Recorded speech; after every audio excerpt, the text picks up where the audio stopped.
അപ്പോൾ നമ്മൾ കഴിഞ്ഞ പ്രാവശ്യം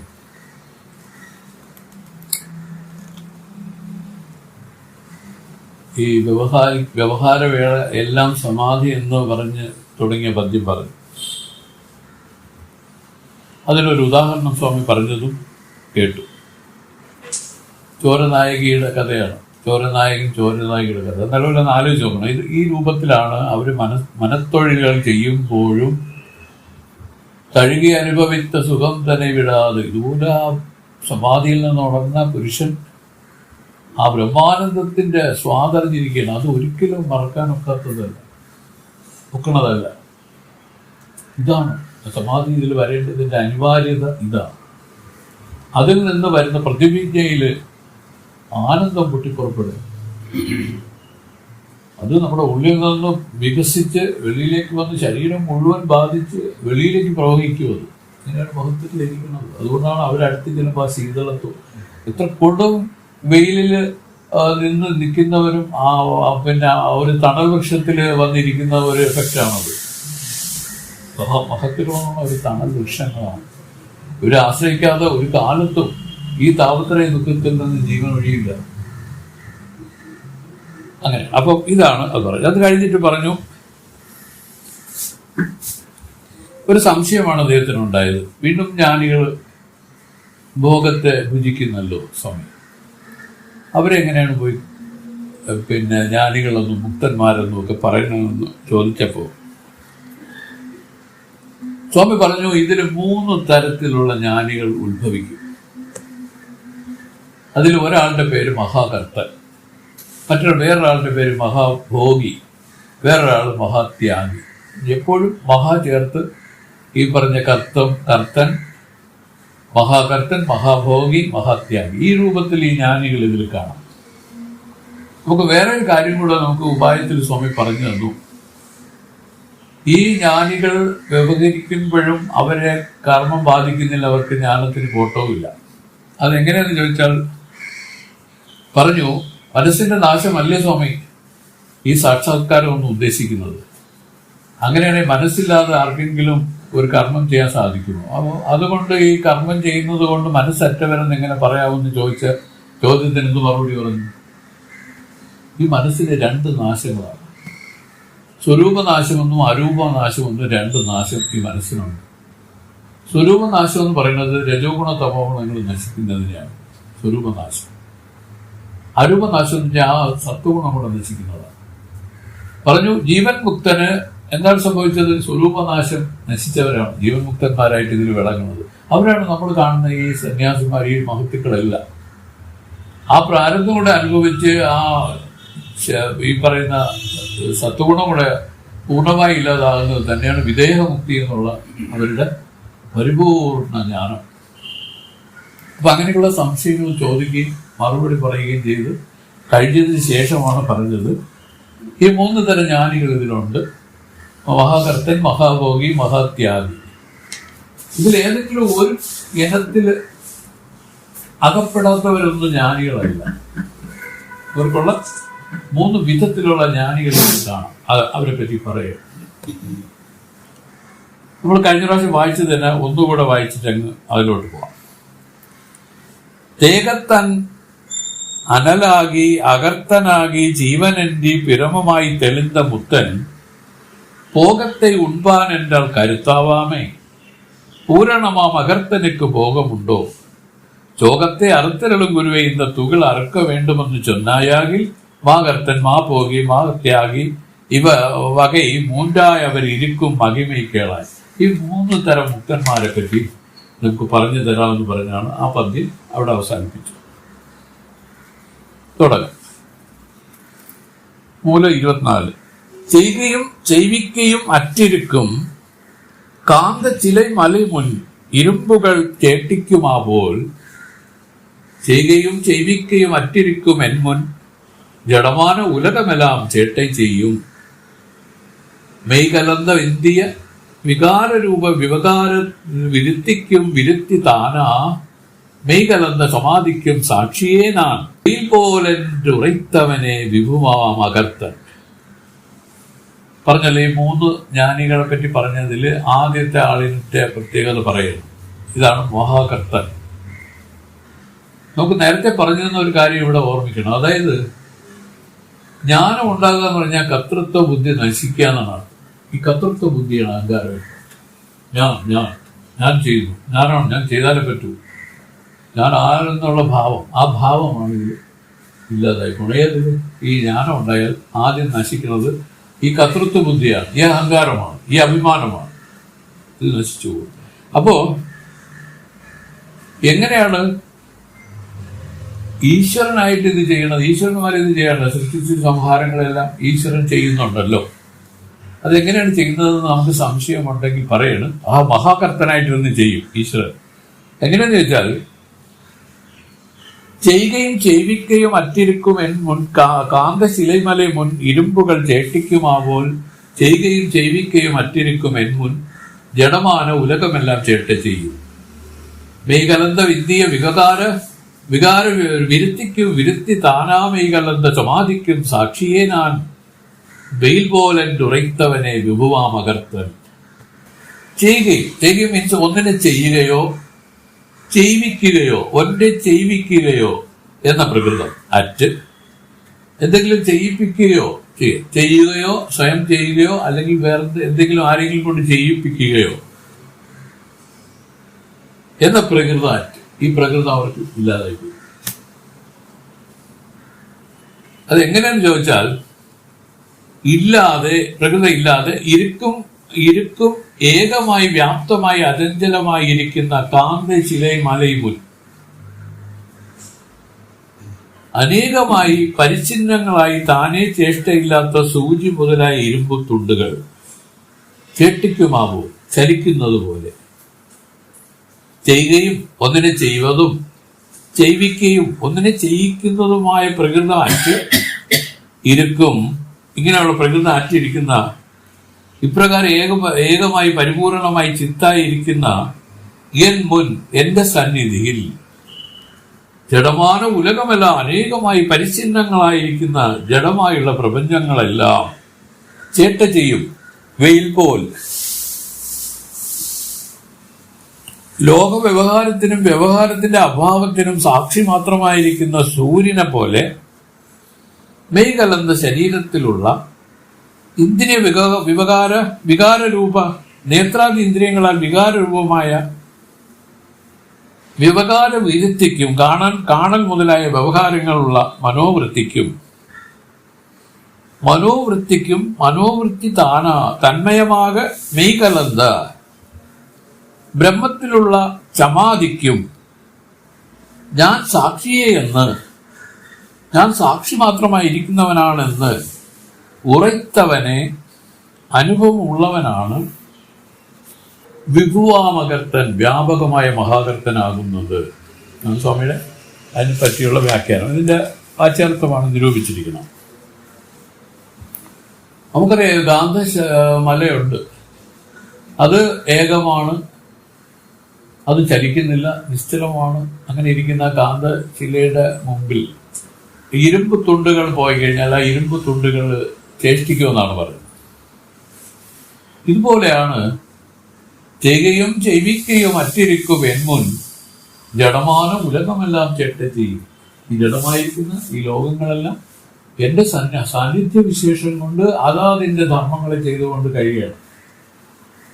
എല്ലാവരും അതിന്റെ ധർമ്മത്തെ ആചരിക്കുകയാണ്. പക്ഷെ എന്റെ സന്നിധിയിലാണ്, ഞാനാണ്. എങ്ങനെയാണെന്ന് വെച്ചാൽ, സൂര്യൻ ആശ്രയിച്ചുകൊണ്ട് ഈ ലോകത്തിലെ കാര്യങ്ങളെല്ലാം നടക്കുന്നുണ്ടില്ലേ, ഇതുപോലെ സൂര്യൻ ഇതിന് കർത്താവല്ല. സൂര്യൻ അതിനെ പ്രേരിപ്പിച്ചു അല്ല ചെയ്യുന്നത്. ചെടികളോട് പറയുന്നില്ല നീ പൂത്ത് കായ്ച്ച് ഫലം കൊടുക്കാനാണ് പറയുന്നത്. പക്ഷേ ആ ചെടിയുടെ ധർമ്മമാണ്. ആ ധർമ്മത്തിന് കേവലം നിമിത്തവും അല്ലെങ്കിൽ ഒരു സാക്ഷിയുമായിരിക്കുന്ന സൂര്യൻ എന്ന് മാത്രമേ പറയാനുള്ളൂ. ഇതുപോലെയാണ് ഈ ആത്മാവ് ഇതിൽ വിളങ്ങിക്കൊണ്ടിരിക്കുന്നത്. ഇത് ഈ ലോകത്തിന് ഇതിന്റെ സാന്നിധ്യ വിശേഷം കൊണ്ടാണ് ഈ ജഡമായ ഉലകമെല്ലാം ചേട്ട ചെയ്യുന്നത്. ഈ ചേട്ട എന്ന് വെച്ചാൽ അത് അതിന്റെ പ്രകൃതത്തെ പ്രദർശിപ്പിക്കുകയാണ്. അത് മനസ്സിലാക്കണം കേട്ടോ. ഇത് വല്ലാത്ത വലിയൊരു സ്ഥലമാണ്. കാരണം മായ എന്ന് പറയുന്നത് മായ കാര്യങ്ങളായിട്ടാണ് എല്ലാം ഇരിക്കുന്നത്. ഇതെല്ലാം എങ്ങനെയാണ് വിളങ്ങുന്നതെന്ന് ചോദിച്ചാൽ തന്നെ ആശ്രയിച്ചുകൊണ്ട് വിളങ്ങുകയാണ്. താനില്ലെങ്കിൽ ഇതിനൊന്നിനും പ്രസക്തിയില്ല. അതുകൊണ്ട് മഹത്തുക്കളെ കണ്ടുപിടിച്ചു എല്ലാം താൻ തന്നെയാണ്. ആശ്രയിച്ചുകൊണ്ട് വിളങ്ങുന്നതെന്ന് വെച്ചാൽ താനല്ലാതെ അറിയാം, എല്ലാം താൻ തന്നെയാണ്. സർവത്ര ബ്രഹ്മമയം ഈശാവാസ്യമിതം സർവം എന്നൊക്കെ ശ്രുതികൾ ഘോഷിച്ചതിന്റെ കാരണം ഇതാണ്. ജഡമായിരിക്കുന്ന പ്രപഞ്ചം എന്ന് പറയുമ്പോൾ ഇത് കേവലം ദൃശ്യം മാത്രമാണ്. ഇതില് ദൃക്കാണ് ബ്രഹ്മമായിട്ടിരിക്കുന്നത്. ദൃഗ്ബ്രഹ്മം ദൃശ്യമായേരി. ഇതിനെയെല്ലാം വിളക്കിയിരിക്കുന്നത് ഈ ദൃക്കാണ്. ദൃശ്യങ്ങൾക്ക് സ്വയമേ വിളക്കമില്ല. കാരണം എന്താണ്? അത് അനന്ത ജഡ ദുഃഖ രൂപമാണ്. മായ എന്ന് പറഞ്ഞാൽ അനന്ത ജഡ ദുഃഖാത്മിക മായ. ചൈതന്യം ഇതാണെങ്കിലോ ആത്മാവാണെങ്കിലോ സച്ചിദാനന്ദ ലക്ഷണം സ്വരൂപൻ. വാസ്തവത്തിൽ ഇതിന്റെ സത്താണ് അതിനുണ്ടെന്നുള്ള ഉണ്മയെ കൊടുത്തിരിക്കുന്നത്. അതുപോലെ ഇതിന്റെ ചിത്താണ് അതിനെ പ്രകാശിപ്പിച്ചിരിക്കുന്നത്.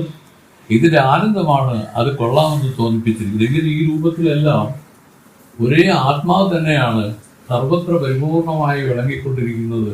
ഇതിൽ വേറൊരു അന്യബുദ്ധി, വേറൊരു രൂപത്തിലുള്ള ചിന്ത, ഇതൊക്കെ മാനസികമാണ്. ഈ മാനസികമായി ഉള്ളതെല്ലാം എന്താണ്?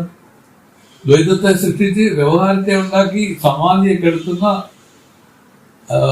കുഴപ്പക്കാരാണ് ഇവരെല്ലാം. ഈ മനസ്സറ്റ് ഇരിക്കുന്നതിനെയാണ് പോലും സമാധി എന്ന് പറയുന്നത്. മനസ്സുണ്ടെങ്കിൽ അതിന്റെ പ്രകൃതമാണ്. ഇതിനെയെല്ലാം രണ്ടാക്കി പ്രദർശിപ്പിക്കും. മനസ്സില്ലെങ്കിലോ കേവലം ആ അറിവ്, അതിന് യാതൊരു വ്യവഹാരത്തെ ഉണ്ടാക്കാനുള്ള ശേഷിയില്ല. അപ്പൊ ഇതാണ് സ്വാമി ഇവിടെ പറഞ്ഞു തന്നത്. ഇത് എങ്ങനെ ഇരിക്കും ഈ മഹാകർത്തൻ എന്നുള്ള ജ്ഞാനി? 3 തരം ആളുകളാണ് ജ്ഞാനികൾ. 3 ജ്ഞാനികൾ ഇതിലുണ്ടാവും. ഇതിൽ മഹാകർത്തനായിട്ടൊരു വിഭാഗം, മഹാഭോഗിയായിട്ടൊരു വിഭാഗം, മഹാത്യാഗികളായിട്ടൊരു വിഭാഗം. സന്യാസിന്റെ വേറൊരു പേര് മഹാത്യാഗി തന്നെ. മഹാത്യാഗികളാണ്. ത്യാഗികളെന്ന് പറഞ്ഞാൽ സന്യാസി എന്നാണ്. അതിലെല്ലാം മഹാ എന്നുള്ള ഒരു ഇത് കൂടെ ചേർത്തോണം. ത്യാഗം നമുക്ക് കൊണ്ടില്ലേ? അതുപോരാ, അതല്ല. മഹാത്യാഗികളും സർവത്ര എല്ലാം ത്യജിച്ചവരാണ്. എല്ലാം ത്യജിച്ചവരാണ് മഹാത്യാഗികളായി. ഏതാനും ചില കാര്യങ്ങൾ ത്യജിക്കുന്നത് നമ്മുടെ ജീവനും അറിയാം. അത് വേണ്ടെന്ന് വെച്ചാൽ അത് വേണ്ട. അങ്ങനെ അപ്പൊ ഈ രൂപത്തിൽ കർത്തന്റെ ലക്ഷണം പറഞ്ഞു തന്നു. അതെങ്ങനെയാണ്? ഗാന്ധശിലയുടെ മുന്നിൽ ഇരുമ്പുകൾ ചേഷ്ടിക്കുന്ന പോലെയാണ് പോലും ആ ഗാന്ധശിലയാകുന്ന തന്റെ മുന്നിൽ ഈ ജഡമായ ഉലകമെല്ലാം ചേഷ്ട ചെയ്യും. ഈ ജഡമാണ് ഉലകം. ഉലകം എന്ന് വെച്ചാൽ ജഡമെന്നർത്ഥം. അതിന് സ്വയമേവ ഒരു എക്സിസ്റ്റൻസ് ഇല്ല. അതിന് സ്വയമേവ ഒരു ചൈതന്യമില്ല. അതിന് സ്വയമേവ ഒരു ആനന്ദവും. ഈ 3 അറ്റതിനെയാണ് അനന്ത ജഡ ദുഃഖാത്മിക ആയ. ഇങ്ങനെ ഇരിക്കുന്ന ഈ പ്രപഞ്ചം ഒരു വിപരീത അധ്യാസത്തിലാണ് ഇപ്പം വിളങ്ങിക്കൊണ്ടിരിക്കുന്നത്. അതെന്താണെന്ന് വെച്ചാൽ, അധ്യാസം എന്ന് പറയുന്നതിന്റെ അർത്ഥം മനസ്സിലായോ സുരേഷ്? അതായത് തന്റെ ഉണ്മയെ ആ ഇല്ലാത്തതിന് കൊടുത്തു, ആ ഇല്ലായ്മയെ താൻ അനുഭവിച്ചു. ഇതാണ് വിപരീത അധ്യാസം. പരസ്പര അധ്യാസം എന്നൊക്കെ ഇതിന് പേരുണ്ട്. ഇപ്പൊ നടന്നിരിക്കുന്നത് ഒരു അധ്യാസമാണ്. ഇപ്പം ആ മരമുണ്ട്, പക്ഷെ ഞാനുണ്ടെന്ന് അറിഞ്ഞൂടാ. യഥാർത്ഥത്തിൽ ആ തന്റെ ഉണ്മ മരത്തിന് കൊടുത്തിരിക്കുകയാണ്. അപ്പൊ മരം വിളങ്ങുന്നു. ആ തന്റെ ചിത്തിനെ മരത്തിന് കൊടുത്തിരിക്കുകയാണ്. ചുരുക്കം പറഞ്ഞാൽ ഉള്ളവനായ ഉള്ളതായ തന്റെ ഉണ്മ ജഗത്തിന് കൊടുത്തു. ജഗത്തിന്റെ ഇല്ലായ്മയെ സ്വീകരിച്ച് താനും വിളങ്ങിക്കൊണ്ടിരിക്കുന്നു. താൻ എങ്ങനെ ഇരിക്കുന്നു? അങ്ങനെ ഒരാളില്ല. ആർക്കെങ്കിലും അറിയാമോ? ഈ ആത്മാവെന്ന് പറയുന്നത് ഇതിന്റെ ഉള്ളില് അന്തര്യാമയായിട്ടിരിക്കുന്നത് ആർക്കെങ്കിലും അറിയാമോ? കാരണം എന്താണ്? ഇതാണ് നമ്മൾ വെളിയിൽ കൊടുത്തിട്ട് അതിനെ വിളക്കിയിരിക്കുന്നത്. ഈ അധ്യാസം ഒഴിയുന്നത് തന്നെയാണ് നമ്മൾ പറയും മുക്തി. കേവലം അധ്യാസമാണ്. ഈ അറിവിലൊരു തോന്നലായിട്ടാണ് ഇതെല്ലാം ഇരിക്കുന്നതെന്ന് മഹത്തുക്കൾ പറഞ്ഞു തന്നു. തോന്നലെന്ന് പറയാൻ കാരണം എന്താണെന്ന് അറിയാമോ സുരേഷ്? എപ്പോഴും ഇല്ല. തോന്നുന്ന സമയം മാത്രമേ ഉള്ളൂ. എപ്പോഴും കണ്ടുകൊണ്ടിരിക്കുന്നത് സദാ എന്നുള്ളത് തോന്നലെന്ന് പറയാൻ പറ്റില്ല. ജാഗ്രത, സ്വപ്നത്തിൽ, സുഷുപ്തിയിലും ഒരുപോലെ വിളങ്ങുന്ന ഒന്നിനെ തോന്നലെന്ന് പറയാൻ പറ്റില്ല. മറിച്ച് ചില സമയങ്ങളിൽ തോന്നുന്നു, ചിലപ്പോഴും തോന്നുന്നില്ല. ഇങ്ങനെ ഈ പറയുന്ന രൂപത്തിലൊക്കെ ഉള്ളതിനെയാണ് അവർ പറയുന്നത് അധ്യാസം. അതിന് തോന്നിയതാണ്. അത് വാസ്തവമല്ല എന്ന് പറയാൻ വേണ്ടിയിട്ടാണ് അവർ ഉദ്ദേശിച്ചത്. ഇതില്ലാത്തതാണ്. വാസ്തവത്തിൽ നമ്മൾ ഇത് നിരൂപിച്ച് തന്റെ ഉണ്മ, തന്റെ യഥാർത്ഥ സ്വരൂപത്തെ ഇതൊന്ന് തിരിച്ചറിയണം. ഇത് തിരിച്ചറിയാൻ വേണ്ടി പറയാം. ലോകം എത്ര പ്രബലമാവാൻ കാരണം ഈ അധ്യാസത്തിന്റെ ശക്തി കൂടുതലാണ്. കാരണം ഇതുണ്ടെന്നുള്ള ഒരു രൂപമായിപ്പോയി. തന്നെക്കുറിച്ച് ഒരു പരിജ്ഞാനം ആർക്കുമില്ല. അതാണ് വേദം നമുക്ക് പറഞ്ഞു തന്നത്. നീയാണ് ഉള്ളവൻ നീയാണ് പ്രകാശിക്കുന്നത്, നീയാണ് ആനന്ദമായിരിക്കുന്നത്. ദൃശ്യങ്ങളായിരിക്കുന്ന ഇതൊന്നും തന്നെ അങ്ങനെയുള്ളതല്ല. ഇതെല്ലാം അറ്റതാണ്. അതും വേറെ ഒന്നുമില്ല. അത് അനിത ജഡത്വ രൂപമാണ്. ഇതിനെ നീ ആദ്യം വിശ്വസിക്കുക. വാസ്തവമല്ലേ എന്ന് നീ നല്ലതുപോലെ വിചാരം ചെയ്ത് അറിഞ്ഞുകൊള്ളുക. ഇതൊക്കെയാണ് ഭക്തർക്ക് നമുക്ക് പറഞ്ഞു തരാനുള്ളത്. അപ്പൊ ഒരു ജ്ഞാനിയാണ് മഹാകർത്തൻ. ഈ മഹാകർത്തരായിട്ട് തുടരുന്നവരുണ്ട് ഇതിൽ. അതെങ്ങനെയെന്ന് പറഞ്ഞ ഉദാഹരണം നല്ലതുപോലെ ഓർമ്മിച്ചോണം. ഈ ഗാന്ധശില ഒന്നും ചെയ്യാതെ അനങ്ങാതിരിക്കുകയാണ്. പക്ഷെ അതിന്റെ മുമ്പിൽ വന്നു ചേരുന്ന ഈ ഇരുമ്പ് കഷ്ണങ്ങൾ അത് ചലിക്കുന്നത് പോലെ അത് കാണാം. അപ്പൊ നമ്മൾ ചോദിക്കും, ഗാന്ധം എന്തെങ്കിലും ചെയ്തിട്ടാണോ ഈ ഇരുമ്പത്തുള്ളിൽ ചലിക്കുന്നത് എന്ന് ചോദിച്ചാണോ?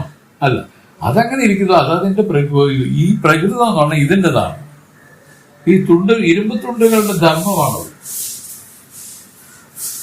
ഇതുപോലെ ഇതിനെ ഉദാഹരിച്ചുകൊണ്ട് ദൃഷ്ടാന്തമായി പറഞ്ഞുകൊണ്ട്, ദാഷ്ടാന്തത്തിൽ എന്താണ്? ഈ ആത്മാവാണ്, ഈ ആത്മസന്നിധിയിലാണ് ഇതെല്ലാം ജഡമായ ഈ ഉലകമെല്ലാം അതാതിന്റെ ധർമ്മങ്ങൾ ചെയ്യുന്നത്. ചേഷ്ട ചെയ്യാന്ന് അർത്ഥം വേറൊന്നുമല്ല, അതാതിന്റെ ധർമ്മത്തെ ചെയ്യുന്നു എന്നാണ്.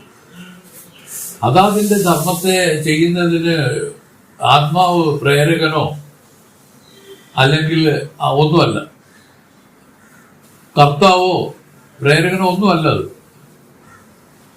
കേവലം ഈ തന്റെ സന്നിധി മാഹാത്മ്യം കൊണ്ട് ഇതിങ്ങനെ സംഭവിക്കുന്നതാണ്. അതിൽ ആത്മാവിൽ ആരോപിച്ച് ഞാൻ ചെയ്യുന്നു എന്ന് പറയുന്നു. ഇതാണ് നമ്മൾ ചെയ്യുന്ന കുറ്റം. ഞാനൊന്നും ചെയ്യുന്നില്ല. അതുകൊണ്ടാണ് പരിശോധിക്കപ്പെടുന്നത്. ഞാൻ ആരാണ് എന്ന് പരിശോധിക്കാൻ പറയുന്നത്. ഇതിൽ ആ ചിതാഭാസൻ എന്ന് പറഞ്ഞാൽ ഇതിനകത്തുള്ള ഒരു മായിക ജീവനാണ്. അവനാണ് ഇത് പറയുന്നത്, ഞാൻ ചെയ്യുന്നു. പക്ഷെ യഥാർത്ഥത്തിൽ ആ ജീവൻ ഈ പറയുന്ന രൂപത്തിൽ അഭാവമായി പോകും. ഈ ജാഗ്രത വിട്ടാൽ ഈ ചിതാഭാസൻ ഇല്ല. സ്വപ്നം വിട്ടാൽ തൈജസ്സൻ എന്നുള്ള വേറൊരു ജീവനാണ്. അവന്റെ അഭാവം കാണാം. സുഷുപ്തിയിൽ വന്നു കഴിഞ്ഞാൽ തൈജസ്സനുമില്ല, ഈ ചിതാഭാസനുമില്ല. അവിടെ ഒരു പാരമാർത്ഥികം എന്നുള്ളൊരു ജീവനാണ്. ഇങ്ങനെ 3 ജീവന്മാരിങ്ങനെ ഇതിൽ കളിച്ചുകൊണ്ടിരിക്കുകയാണ്. ഇവർ 3 വാസ്തവമല്ല. അതുകൊണ്ട് കൈവല്യസ്വാമികൾ പറഞ്ഞു, ഈ ജീവന് സാക്ഷി മാത്രമായി നിൽക്കും. ഈ 3 അവസ്ഥകളിലുള്ള 3 ജീവന്മാരെയാണ് പരിചയപ്പെടുത്തിയത്. 3 ജീവന്മാരെ പരിചയപ്പെടുത്തിയപ്പോൾ ഓർമ്മിച്ചോണം, അവിടെ 3 ഈശ്വരന്മാരും ഉണ്ട്. എവിടെ ഈ ജീവനുണ്ടോ അവിടെ ഈശ്വരനും ഉണ്ട്. അവിടുത്തെ ഈശ്വരൻ, ഈ ജാഗ്രതത്തിലെ ഈശ്വരന്റെ പേരെന്തിനാണ്? കൃഷ്ണ. ഹിരണ്യഗർഭൻ എന്ന് പറയുന്ന ആള് സൂക്ഷ്മ ശരീരത്തിന്റെ ഈശ്വരനാണ്. വിരാട് രൂപമാണ്. വിരാട്ടായിട്ട് ആ ചിതാഭാസന്റെ ഈശ്വരൻ എന്ന് പറഞ്ഞാൽ വിരാട്ടാണ്. തൈജസിന്റെ ഈശ്വരൻ എന്ന് പറഞ്ഞാൽ ഹിരണ്യഗർഭൻ. അതുപോലെ തന്നെ ഈശ്വരൻ തന്നെയാണ് സുഷുപ്തി ഈശ്വരന്റെ പേര്. ഈശ്വരൻ, ഹിരണ്യഗർഭൻ, വിരാട്. ഈ രൂപത്തിൽ 3 ഈശ്വരന്മാർ ഇതിന്റെ കൂടെ നിൽക്കുകയാണ്. ഇതും നായകന്മാരാണ്. ഈ ജീവേശ്വര ജഗത്ത് പൊതുവെ അവർ പറഞ്ഞ ഇത് മായികമാണ്. ഇത് വാസ്തവമായിട്ടുള്ളത് ആ പരമാത്മ ചൈതന്യം മാത്രം. അതാണ് ഞാനെന്ന് ധാരണ ചെയ്ത് ഉറച്ച് ധ്യാനസമാധിയിൽ പഴകുന്നവർക്ക് ഇതിന്റെ അനുഭവം ഇല്ലാത്തൊന്നുമില്ല. അതായിരുന്നു ഉറയ്ക്കുന്നതിന് പ്രതിബന്ധമായിട്ടുള്ളത്. എന്താണ് സുരേഷ്? കുറെ സംശയങ്ങള്. ഈ സംശയമാണ് വേദം നമുക്ക് നിരാകരിച്ചു തരുന്നത്. എല്ലാ സംശയങ്ങളെയും നിരാകരിക്കാൻ, ജീവബുദ്ധിക്ക് നിരാകരിക്കാൻ പറ്റാത്തതാണിത്. നമ്മുടെ യുക്തിയൊന്നും ഇതിൽ പറ്റില്ല. ഇത് ഒന്നും ഇവിടെ പ്രാക്ടിക്കലി അപ്ലൈ ചെയ്യാൻ പറ്റില്ല. വേദചക്ഷുവിലൂടെ ഇതിനെ നിരൂപണം ചെയ്തു പോകുന്ന ഒരാൾക്ക്, അവർക്കാണ് ബുദ്ധി. ബുദ്ധി എന്ന് പറഞ്ഞാൽ വേദചക്ഷു തന്നെയാണ് ആ ബുദ്ധി. അതിൽ കൂടെ നോക്കുമ്പോഴാണ് ആ പറയുന്നത് ഇതുപോലെ ധാരണ, ധ്യാനം, സമാധികൾ ഈ 3 എണ്ണമാണ് ഇതിൽ വരഞ്ഞു ചേരുന്നത്. തിരുമേനി സ്വാമിയെ പറ്റി പറയുമ്പോൾ ധാരണ എന്നുള്ള ഭൂമി കഴിഞ്ഞു നിൽക്കുന്ന ആളാണ്. അത് എങ്ങനെ അറിഞ്ഞു എന്ന് വെച്ചാൽ അദ്ദേഹത്തിന് അറിഞ്ഞൂട. അദ്ദേഹത്തിൻ്റെ ഗുരുക്കന്മാർ പറഞ്ഞു കൊടുത്തു, മോൻ ധാരണ കഴിഞ്ഞ് വന്നിരിക്കുന്ന ആളാണ്. ധാരണ കഴിഞ്ഞു എന്നുവെച്ചാൽ അപ്പോൾ വാസ്തവത്തിൽ തന്നെക്കുറിച്ചൊരു ഐഡിയ പൂർവ്വജന്മത്തിലേക്ക് സിദ്ധിച്ചു കഴിഞ്ഞു അദ്ദേഹത്തിന്. അങ്ങനെ ആ തന്നെക്കുറിച്ച് അറിഞ്ഞ ആ സിദ്ധിച്ച ആ ഐഡിയ വെച്ചുകൊണ്ട് തന്നെ എപ്പോഴും നിരൂപണം ചെയ്തിങ്ങനെ നിൽക്കുന്ന രൂപത്തിൽ അദ്ദേഹം നിൽക്കുകയാണ്. അതാണ് അടുത്ത പൂർവ്വജന്മത്തിന്റെ സംസ്കാരം അദ്ദേഹത്തിന്റെ. നമ്മളും ഇങ്ങനെ പഴകി വരുമ്പോൾ നമ്മളും ഓരോരോ മേഖലകളിൽ വന്ന് മരണപ്പെടുകയാണെങ്കിൽ അത് തന്നെയായിരിക്കും അടുത്ത ജന്മത്തിൽ വരുന്നത്. അതിന്റെ തുടക്കം അതാണ്. അതുകൊണ്ടാണ് ഇത് മാത്രം നഷ്ടപ്പെട്ടു പോകില്ല. ശ്രീനി നമ്മൾ സമ്പാദിച്ച എല്ലാം നഷ്ടപ്പെടും. ശ്രീനി പണം നഷ്ടപ്പെടും, പ്രതാപം നഷ്ടപ്പെടും, സ്ഥാനമാനങ്ങൾ നഷ്ടപ്പെടും, മക്കളെ നഷ്ടപ്പെടും, എല്ലാം നഷ്ടപ്പെടും. പക്ഷേ ഇത് നഷ്ടപ്പെടില്ല. ഇത് നമ്മൾ അറ്റൈൻ ചെയ്തത് അങ്ങനെ തന്നെ ഇരിക്കും. ഇതുകൊണ്ടാണ് ഇത് സത്യമാണെന്ന് പറയുന്നത്. ഇതിനൊരിക്കലും ഒരു നാശമില്ല. ഓരോരുത്തരും ജനിക്കുന്നത് ഇപ്പൊ ചെയ്തു വെച്ചതിന്റെ ബാക്കി അവ അനുഭവിക്കാനാണ് അടുത്ത് വരുന്നത്. ഇങ്ങനെ ക്രമത്തിൽ വന്ന് ആ മുക്തിപദത്തിലേക്ക് വരുന്നു. നമ്മുടെ ലക്ഷ്യം അതാണ്. മുക്തി ആണ് ലക്ഷ്യം. ഈ ലക്ഷ്യപ്രാപ്തിക്കായിട്ട് ജീവന്മാര് ഇങ്ങനെ വന്നുകൊണ്ടിരിക്കുന്നു എന്നാണ് പറയുന്നത്. അത് ആർക്കാണിത് സിദ്ധിക്കുന്നതെന്ന് ചോദിച്ചാൽ ഒരു ഗുരുവിനെ, സദ്ഗുരുവിനെ കിട്ടി. അതും അനന്ത ജന്മങ്ങൾ ചെയ്ത പുണ്യത്തിന്റെ ഫലമായിട്ടാണ് ഈ പറയുന്ന കണക്ക് ഒരു സദ്ഗുരു ലാഭം ഉണ്ടാവുന്നത്. അതുപോലെ തന്നെ അതീവ പുണ്യ ഫലമായിട്ടാണ് പിന്നീട് സദ്ഗുരു ലാഭം എന്ന് പറഞ്ഞപ്പോൾ സുരേഷ് ഒരു കാര്യം മനസ്സിലാക്കണം. ഗുരുക്കന്മാർ ഒരുപാടുണ്ട്. അതൊന്നും സദ്ഗുരുക്കന്മാരല്ല. സദ്ഗുരുക്കന്മാരെന്ന് പറഞ്ഞാൽ ആരാണ്? പരമാത്മ സ്വരൂപത്തെ വിളക്കം ചെയ്ത് കൊടുക്കുന്ന ആളാണ്.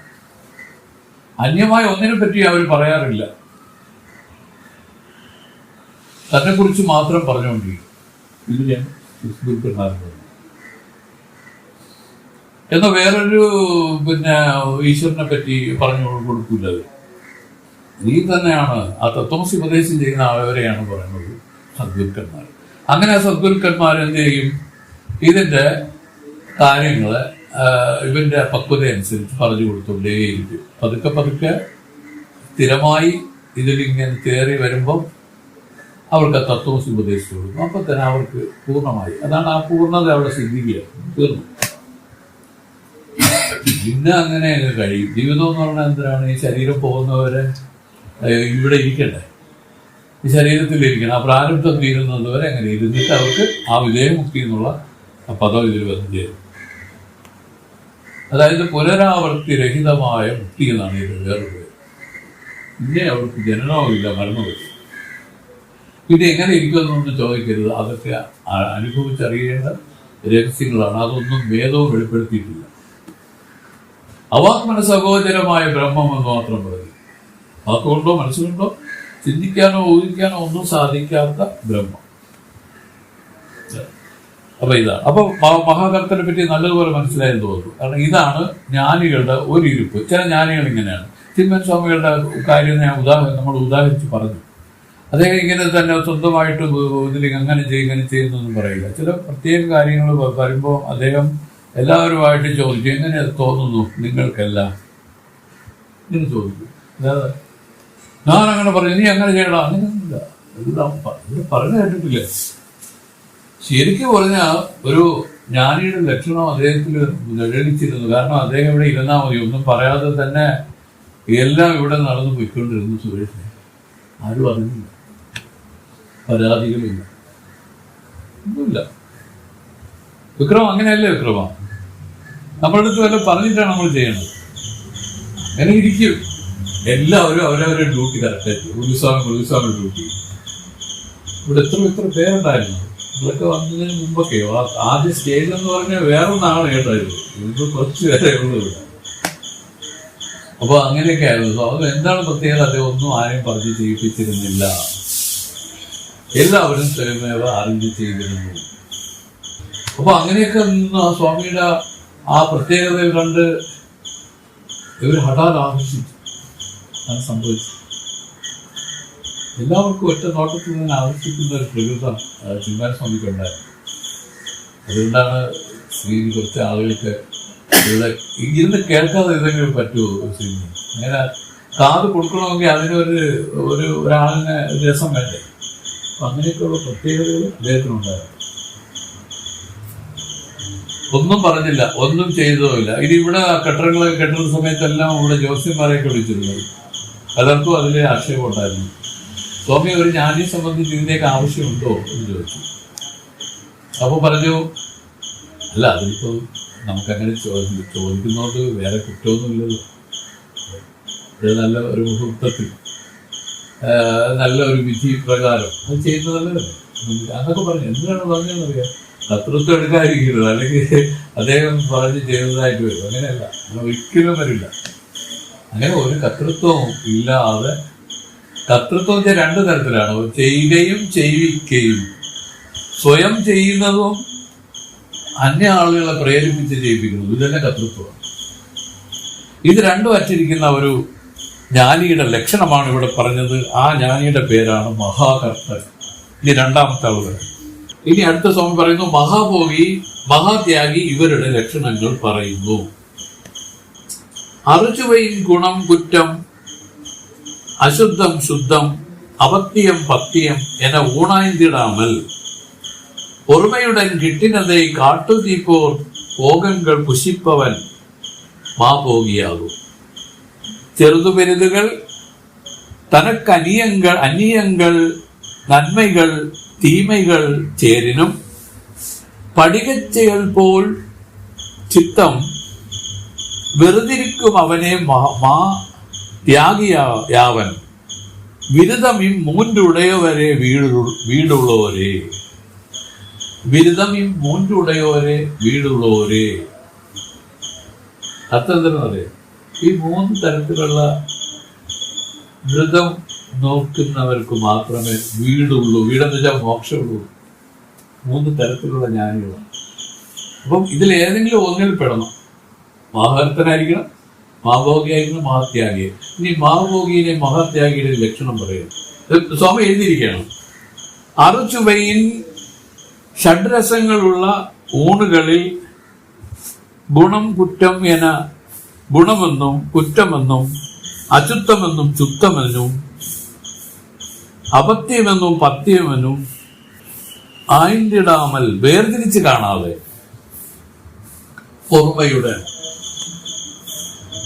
എന്ന് വെച്ചാൽ തൃപ്തിയോടുകൂടി കിട്ടിനതെ കാട്ടുതീ പോൽ തന്നെ അടുത്ത സകലത്തിനെയും കാട്ടുതീ ഭുജിക്കുന്നത് പോലെ ഭോഗങ്ങൾ ഭുജിപ്പവൻ, ഉണ്ണാനുള്ള ഭോഗങ്ങളെ ഭുജിക്കുന്നവൻ മാഭോഗിയാകും.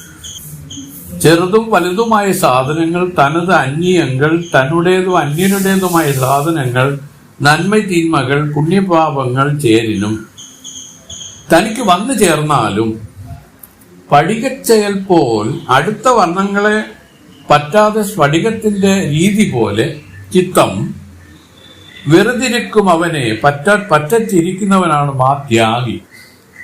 അവൻ മഹാത്യാഗി എന്ന് പറയുന്നത്.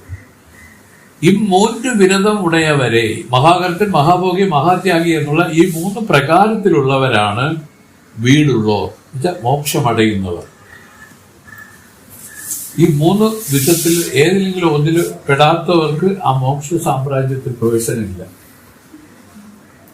അപ്പൊ ഇങ്ങനെ ഇരിക്കണം. ഇനി മഹാകർത്തനായിട്ടിരിക്കണം, അല്ലെ മഹാഭോഗിയായിട്ടിരിക്കണം, അല്ലെ മഹാത്യാഗിയായിട്ടിരിക്കണം. അപ്പൊ മഹാഭോഗി മഹാത്യാഗിയുടെ ലക്ഷണം പറയുമ്പോൾ ഇതിങ്ങനെയാണ്. അതായത് ഈ അഗ്നിയെ പറ്റി പറയുന്നത് എങ്ങനെയാണ്? അതിന് ഒരു വേർതിരിവില്ല. ഇപ്പൊ അതില് നല്ല ചൂട്ടിടാം, അല്ലെങ്കിൽ അഴുക്കുകൾ ഇടാം, എന്തിട്ടാലും ഈ അഗ്നി അതിനെ ഭക്ഷിക്കുമെന്നാണ് പറയുന്നത്. ഭക്ഷിക്കുന്നത് എങ്ങനെയാണ്? വേർതിരിക്കാതെ ഭക്ഷിക്കും. ഇത് കൊള്ളില്ല, ഇത് കൊള്ളാം എന്നുള്ള ഭാവമില്ലാതെ എങ്ങനെയാണോ അഗ്നി ഇതിനെല്ലാം ഭക്ഷിക്കുന്നത്, അതുപോലെ ആയിരിക്കണം ഒരു മഹാഭോഗി ഇരിക്കേണ്ടത്. എങ്ങനെയാണ് തനിക്ക് കിട്ടുന്നത്? അതായത് പറയണം, ഇതിന് പത്യമെന്നോ അപത്യമെന്നും പറയാൻ പാടില്ല, ശുദ്ധമെന്നോ അശുദ്ധമെന്നും പറയാൻ പാടില്ല, കുറ്റം ഗുണമെന്നോ കുറ്റമെന്നോ കാണാൻ പാടില്ല, അശുദ്ധമെന്നോ ശുദ്ധമെന്നോ പറയാൻ പാടില്ല. ഇങ്ങനെ ഈ രൂപത്തിൽ വേർതിരിച്ച് കാണാതെ എന്ന് പറയും. ഇതിനെയൊന്നും വേർതിരിച്ച് കാണാതെ കിട്ടിനതേ കാട്ടുതീ പോ.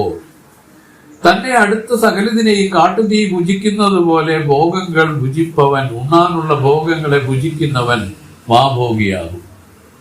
ഒന്നിലും കിട്ടുന്ന എന്തൊരു പറയും, കയ്യിൽ വരുന്നതു കൊണ്ടു ദിനങ്ങൾ കഴിക്കുക എന്ന് വെച്ചാൽ അതിൽ കിട്ടുന്നതിനെ കഴിക്കുക. അതിൽ ആക്ഷേപമൊന്നും ഉന്നയിക്കാൻ പാടില്ല. നമുക്ക് ആ പ്രാരബ്ധവശാൽ ഭഗവാൻ നമുക്ക് തരുന്നതാണ്. ഇത്രയേ ഉള്ളൂ. അതിൽ സംതൃപ്തിയാണ്. തൃപ്തിയോടുകൂടി അതിനെ ഇതാക്കുന്ന ആളിനെയാണ് ഭോഗി, മഹാഭോഗി. ഈ ജ്ഞാനികളിൽ ഇത് കാണാം. ജ്ഞാനികളുടെ ലക്ഷണങ്ങളാണ് പറയണത്. കിട്ടുന്നതിൽ അവര് തൃപ്തരാണ്, കിട്ടാത്തതിൽ അവര് അസന്തുഷ്ടിയൊന്നും പറയും. അയ്യോ എനിക്ക് അങ്ങനെ അത് കിട്ടേണ്ടതായിരുന്നു, കിട്ടിയില്ല, അങ്ങനെയൊന്നുമില്ല. അവർക്ക് കിട്ടിയതായി. ഈ കിട്ടിയത് കൊണ്ട് അവർ അന്നത്തെ കാര്യം കഴിയും. അത് അവരെല്ലല്ലോ കഴിയുന്നത്, ശരീരത്തിന് വേണ്ടിയിട്ടല്ലേ. അപ്പോൾ ഈ പ്രാരബ്ധ ശരീരത്തെ പോറ്റുന്നതിന് ആവശ്യമായ കാര്യങ്ങൾ എന്താണോ ഭഗവാൻ കൊടുക്കുന്നത് അത് കഴിച്ച് അവർ തൃപ്തി അടയും. അതിനെപ്പറ്റി അത് പഥ്യമാണ്, എനിക്ക് അങ്ങനെ ഇങ്ങനെ ഒന്നും പറയില്ല. പറയാൻ പാടില്ലെന്ന് അർത്ഥമുണ്ട് കേട്ടോ. ഇതിനൊന്നും വേർതിരിച്ച് കാണാൻ പാടില്ല. കടല് പടർത്താരിങ്ങനെ നടക്കുകയായിരുന്നല്ലോ. അപ്പൊ അദ്ദേഹം ഇങ്ങനെ സർവ്വം ഉപേക്ഷിച്ച് ഇങ്ങനെ ഒരു ഭിക്ഷാന്തേഹിയെ പോലെ നടക്കുന്നത് അവർ വലിയ കുടുംബക്കാരായ അദ്ദേഹത്തിന്റെ സഹോദരൻ വീട്ടിൽ ചെന്നപ്പോൾ അവർക്കത് ആലോചിച്ചിട്ട് ഒട്ടും സഹിച്ചില്ല. അപ്പൊ അവർ വിചാരിച്ച് ഇങ്ങനെ നടന്ന് നമ്മുടെ കുടുംബത്തിന് ദുഷ്പേരുണ്ടാക്കുന്നതിനെക്കാട്ടിലും ഇയാളൊക്കെ കൊന്നുകളയാന്ന് വിചാരിച്ചാണ്. അപ്പത്തില് വിഷം കലർത്തി കൊടുത്തതാണ് അവർ കിട്ടി വാങ്ങിച്ചപ്പോഴേ തിന്നത്. തിന്ന മാത്രമല്ല, കുറെ തിന്നിട്ട് കുറച്ചെടുത്ത് അവരുടെ പെരപ്പുറത്ത് വേണ്ടിയിട്ട് കൊടുത്തത്. വില അപ്പോഴത്തന്നെ കത്തിപ്പോയതായിട്ട് കല്യാണമൊന്നുമില്ല. അവർ കഴിക്കാതൊന്നും പോയില്ല, കഴിച്ചില്ല. അവരിൽ കഴിച്ചാലും കുഴപ്പമൊന്നുമില്ല. കാരണം അങ്ങനെയാണ് അവരുടെ. കാരണം അവരെ സംബന്ധിച്ചിട്ട് ഒന്നും ബാധിക്കില്ല. കാരണം നമ്മുടെ ദൃഢഭാവനകൾക്ക് ഭയങ്കര ശക്തിയുണ്ട്. എല്ലാം ഭാവനാജന്യമായിട്ടാണ് ഇതിൽ സംഭവിക്കുന്നത്, അല്ലേ സുരേഷ്? ഒരു പാമ്പിനെ കൊണ്ട് കടിപ്പിച്ചിട്ട് ഒരു കയറ് കഷ്ണം കാണിച്ച് അയാൾ രക്ഷപ്പെട്ടു എന്ന് പറയും സയന്റിഫിക്കലായിട്ട്. അതേസമയം ഒരു കയറ് കഷ്ണത്തിൽ കയറ് കൊണ്ട് തൊടിച്ചിട്ട് പാമ്പിനെ കാണിച്ചു, അയാൾ ചത്തുപോയെന്ന് പറയും. എല്ലാം മാനസികമാണ്, ശാരീരികമൊന്നും അല്ല. എല്ലാം മാനസികമാണ്. മനസ്സാണ് എല്ലാത്തിനെയും ഉണ്ടാക്കുന്നത്. ആ മനസ്സ് സ്റ്റേണാണെങ്കിൽ ഇത് ഒന്നും തന്നെ പറ്റി. എന്റെ പ്രായത്തിൽ അദ്ദേഹം കഴിച്ചില്ലാണ്. നോക്കി കഴിച്ചിട്ടെടുത്ത് ബാക്കി ഇട്ടുകൊടുത്തു. അത് പറഞ്ഞതാണ് ഒരു ആപ്തവാക്യം. ഓട്ടപ്പം വീട്ടെ ചൂടും, തന്നിനെ തന്നെ ചുറ്റും, ഓട്ടപ്പം വീട്ടെ ചൂടും. ഇപ്പൊ നമ്മളിപ്പോ എടുത്ത് പറഞ്ഞതേ ഒരു മഹാഭോഗിയുടെ ലക്ഷണമാണ് ആർക്കുള്ളത്? ഈ പട്ടണക്കാർക്കുള്ളത്. ഇങ്ങനെ ഓരോ ജ്ഞാനികൾക്കും ശ്രദ്ധിച്ചാൽ മനസ്സിലാവും അവർ ഓരോ തരത്തിലുള്ള ആളുകളാണ്. നമ്മുടെ ചിന്മൻസ്വാമി ഒരു മഹാഭക്തനായിട്ടാണ് ഇരുന്നത്. അദ്ദേഹം ഒന്നും ചെയ്യില്ല, ഒന്നും പറയില്ല, ഒന്നും ഉണ്ടാവില്ല. അത് എല്ലാവരും അറിഞ്ഞത് വേണ്ട ചെയ്തോ. ഇങ്ങനെ ഓരോരുത്തരും. ഇനി അടുത്ത മഹാത്യാഗിയെ പറ്റി പറയാൻ പോവുകയാണ്. ആ ത്യാഗിയുടെ ലക്ഷണം എങ്ങനെയാണ് അവർ ഉദാഹരിച്ചിരിക്കുന്നത്? ഒരു സ്ഫടികം ഇരിക്കുകയാണെങ്കിൽ ഈ സ്ഫടികത്തില് അതിന്റെ തൊട്ടടുത്തിരിക്കുന്ന വർണ്ണങ്ങളെല്ലാം അത് സ്വീകരിച്ച് വിളങ്ങും പോലെ നമുക്ക് തോന്നും. ഇപ്പം റോസപ്പ് വെച്ചു കൊടുത്താൽ ആ സ്ഫടികം റോസ് കളറായിട്ട് ഇരിക്കുന്നതാണ്. പക്ഷെ റോസിന് വല്ല ബാധിച്ചിട്ടുണ്ടോ? ഇല്ല. ഈ സ്ഫടികം പോലെയാണ്. സ്ഫടികം പോലെ ഇതെല്ലാം ഉണ്ട്, പക്ഷെ ഒന്നും തന്നെ ബാധിക്കുന്നില്ല എന്നുള്ള രൂപത്തിൽ ആ സ്ഫടികം പോലെ ഇതിലിരിക്കും. ഇതിൽ വെറും നിഴലുകൾ മാത്രമാണ് എന്ന് അവരറിഞ്ഞുകൊണ്ട് ഈ സുഖവും ദുഃഖവും എല്ലാം വെറും നിഴലുകൾ മാത്രമാണ്, വാസ്തവമല്ല. ഇത് സ്ഫടികത്തെ ചുവന്ന വർണ്ണം ബാധിച്ചിട്ടുണ്ടോ എന്ന് ചോദിച്ചാൽ എന്ത് പറയും ശ്രീനി? ബാധിച്ചിട്ടില്ല. ഇനി പോട്ടെ. ഇനി സ്ഫടികത്തില് ആ ചുവന്ന വർണ്ണത്തെ മാറ്റാൻ സോപ്പോ പൗഡറോ വല്ല ഇത് വെച്ച് തേച്ച് കഴുകേണ്ട ആവശ്യമുണ്ടോ? ഇല്ല. കാരണം വെച്ചാൽ ബാധിച്ചിട്ടില്ല. ബാധിച്ചിട്ടുണ്ടെങ്കിൽ പറഞ്ഞ തേച്ച് കഴുകി നമുക്ക് പോകും. ഇത് വെറും ഒരു തോന്നൽ മാത്രമാണ് എന്ന് ഉറച്ചിരിക്കുന്നതും മഹാഭോഗിയുടെ ലക്ഷണമാണ്. വെറും ഒരു തോന്നൽ എന്ന് വെച്ചാൽ അർത്ഥം സത്യമല്ലെന്നർത്ഥം. സത്യമല്ലെങ്കിൽ അതില് ചിത്തവൃത്തികൾ എഴുതിക്കേണ്ട ആവശ്യമില്ല. ചിത്തവൃത്തി എഴുതണം എവിടെയെന്ന് വെച്ചാൽ സത്യബുദ്ധിയില്ല. ഇത് സത്യമെന്ന് കണ്ടപ്പോ പാമ്പ് സത്യമെന്ന് കണ്ടപ്പോഴാണ് സത്യമെന്ന് എണ്ണിയതാണ് ആ പാമ്പിന്റെ വ്യവഹാരത്തിന്റെ തുടക്കം അവിടെ നിന്നാണ്. ഇത് വെറുതെ തോന്നലെന്ന് കണ്ടാൽ അതിൽ പിന്നെ ഒരു വ്യവഹാരമുണ്ടോ? ഇല്ല. വേറെ ഈ ഭാഗം വർണ്ണിച്ചിരിക്കുന്നത് എങ്ങനെയാണ് ഞാൻ മനസ്സിലാക്കി പറയാം. അതായത് മരുഭൂമിയിൽ ജലം വാസ്തവത്തിൽ ഇല്ലെന്ന് കണ്ട ആളുകളാണ്, വിവേകികളായ ആളുകൾക്കറിയാം. അത് ആ മണലില് സൂര്യപ്രകാശം അടിക്കുന്നത് കൊണ്ട് ചുമ്മാ തോന്നുന്നതാണ് ആ വെള്ളം എന്തോ. പക്ഷെ വെള്ളം പോലെ തന്നെ തോന്നും, വെള്ളം ഇങ്ങനെ അരയിരിക്കും പോലെ തോന്നും. ദാഹം ഉണ്ടെന്ന് കരുതി ഈ ആൾ അവിടെ പോയി വെള്ളം കുടിക്കാൻ ശ്രമിക്കും, ദാഹിക്കാൻ. പക്ഷെ എന്ന് വിചാരിച്ച് അവിടെ പോയി വെള്ളം കുടിക്കാന്നുള്ള ആ ഒരു ഒരു സാഹസം കാണിക്കൂ അറിഞ്ഞവൻ. എന്നാൽ മൃഗങ്ങൾ അങ്ങനെയില്ല. മൃഗങ്ങളെന്ന് വെച്ചാൽ ബുദ്ധിയില്ലാത്ത ഇവരെയാണ് മൃഗങ്ങളെന്ന് പറയുന്നത്. മൃഗങ്ങളെന്ന് വെച്ചാൽ അർത്ഥം അങ്ങനെയല്ല ഉദ്ദേശിക്കുന്നത്, ബുദ്ധി ഇല്ലാത്തവരെയാണ് മൃഗങ്ങളായിട്ടുള്ളത്. ഇവരെന്നാ ഇത് കണ്ടിട്ട് ഇവർ അവിടെ പോയി വെള്ളം കുടിക്കാൻ ശ്രമിക്കും. അപ്പൊ യഥാർത്ഥത്തിൽ ആ മൃഗങ്ങൾക്ക് അത് സത്യബുദ്ധിയോടുകൂടി അത് കണ്ടതുകൊണ്ടാണ് അവിടെ അങ്ങനെ ഒരു വ്യവഹാരം അവർക്കുണ്ടായത്. എന്നാൽ സത്യബുദ്ധി അല്ലെങ്കിൽ കേവലം തോന്നലാണെന്ന് അറിഞ്ഞ ഒരാൾക്കൊരു വ്യവഹാരമില്ല. ഇതുപോലെയാണ് മഹാത്യാഗികളിരിക്കുന്നത്. ഇതെല്ലാം ഇതിലെ വന്ന് ചേർന്നതുപോലെ തോന്നിയാലും ഇതൊന്നും തന്നെ സ്ഫടികമായിരിക്കുന്ന തന്നെ ബാധിച്ചിട്ടില്ലെന്ന് അവരറിയുന്നു. എങ്ങനെ അറിയുന്നു? അനുഭവത്തിൽ അറിയുന്നു. ഒരു അനുഭവമാണിത്. ഇത് വെറുതെ പറയുന്നു, ഇത് അവരുടെ ഒരു അനുഭവമാണ്. ഈ അനുഭവത്തെയാണ് നമ്മളിപ്പോൾ കൂട്ടിക്കുഴച്ചിട്ടേക്കുന്നത്. അതിനുമായിട്ട് അതാണോ ഇതാണോ ഇത് ഇങ്ങനെ കിടക്കുകയാണ്. ഇതിനൊക്കെ പിരിച്ച് കാണുന്ന ഒരു സാമർഥ്യം ഈ സമാധി ഉണ്ടാക്കിയുണ്ടാവും, ഒരാൾക്കുണ്ടാവും. സമാധി അനുഭവത്തിൽ അവർ പറയുന്നു ഇത് പിരിയും. ഈ പറയുന്നില്ലേ, രണ്ടും കൂടെ അങ്ങ് പിരിയും. പാലിൽ നിന്ന് ഇതൊക്കെ പിരിഞ്ഞ് പറഞ്ഞില്ലേ, നെയ്യ് വരുന്നത് പോലെ, വെണ്ണ വരുന്നത് പോലെ അങ്ങ് പിരിയും. ആ പിരിച്ചറിയാനാണ് നമ്മൾ ഇപ്പൊ ശ്രമിക്കുന്നത്. വാസ്തവത്തിൽ അത് പിരിച്ചറിയുന്നതിന് മുമ്പ് പിരിഞ്ഞ് തന്നെയാണ് ഇരിക്കുന്നത്. എല്ലാവർക്കും ഇത് സ്പഷ്ടമാണ്. പക്ഷേ ബുദ്ധിയുടെ വൈകല്യം കൊണ്ട് ഇതിനെ തിരിച്ചറിയാൻ സാധിക്കുന്നില്ല. ഇത് ഒരു പ്രാവശ്യം തിരിച്ചറിഞ്ഞാൽ അവർ പറയുന്നു പിന്നെ ഒരിക്കലും ഇത് ചേരില്ല. ഒരു പ്രാവശ്യം തിരിച്ചറിഞ്ഞ ആളുകളെയാണ് ജ്ഞാനികളായിട്ട് പറഞ്ഞത്. എന്ന് മനസ്സിലായില്ലേ? ഇത് പാലിൽ നിന്ന് വെണ്ണ പിരിഞ്ഞു കഴിഞ്ഞാൽ പിന്നെ പാലിൽ ചേരില്ല വെണ്ണ. അതുപോലെ ഇത് പിരിഞ്ഞ് നിൽക്കും, പിന്നെ അതുമായിട്ട് യോജിക്കില്ല. അങ്ങനെ നിൽക്കുന്നവരാണ് മുക്തന്മാരായിട്ട് നിൽക്കുന്നത്, ജ്ഞാനികളായിട്ട് നിൽക്കുന്നത്. നമുക്കും അവർക്കായിട്ടുള്ള വ്യത്യാസം എന്താണ്? നമ്മൾ അതിനെ ആഗ്രഹിച്ച് പ്രവർത്തിച്ചില്ല, ഒന്ന്. രണ്ടാമത് നമ്മൾ ഈ ലോക സത്യബുദ്ധി വിടാൻ തയ്യാറല്ല.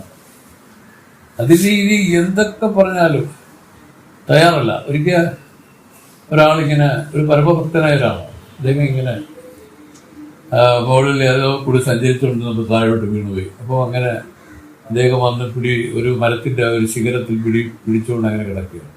താഴെയാണെങ്കിൽ പാറക്കൂട്ടം.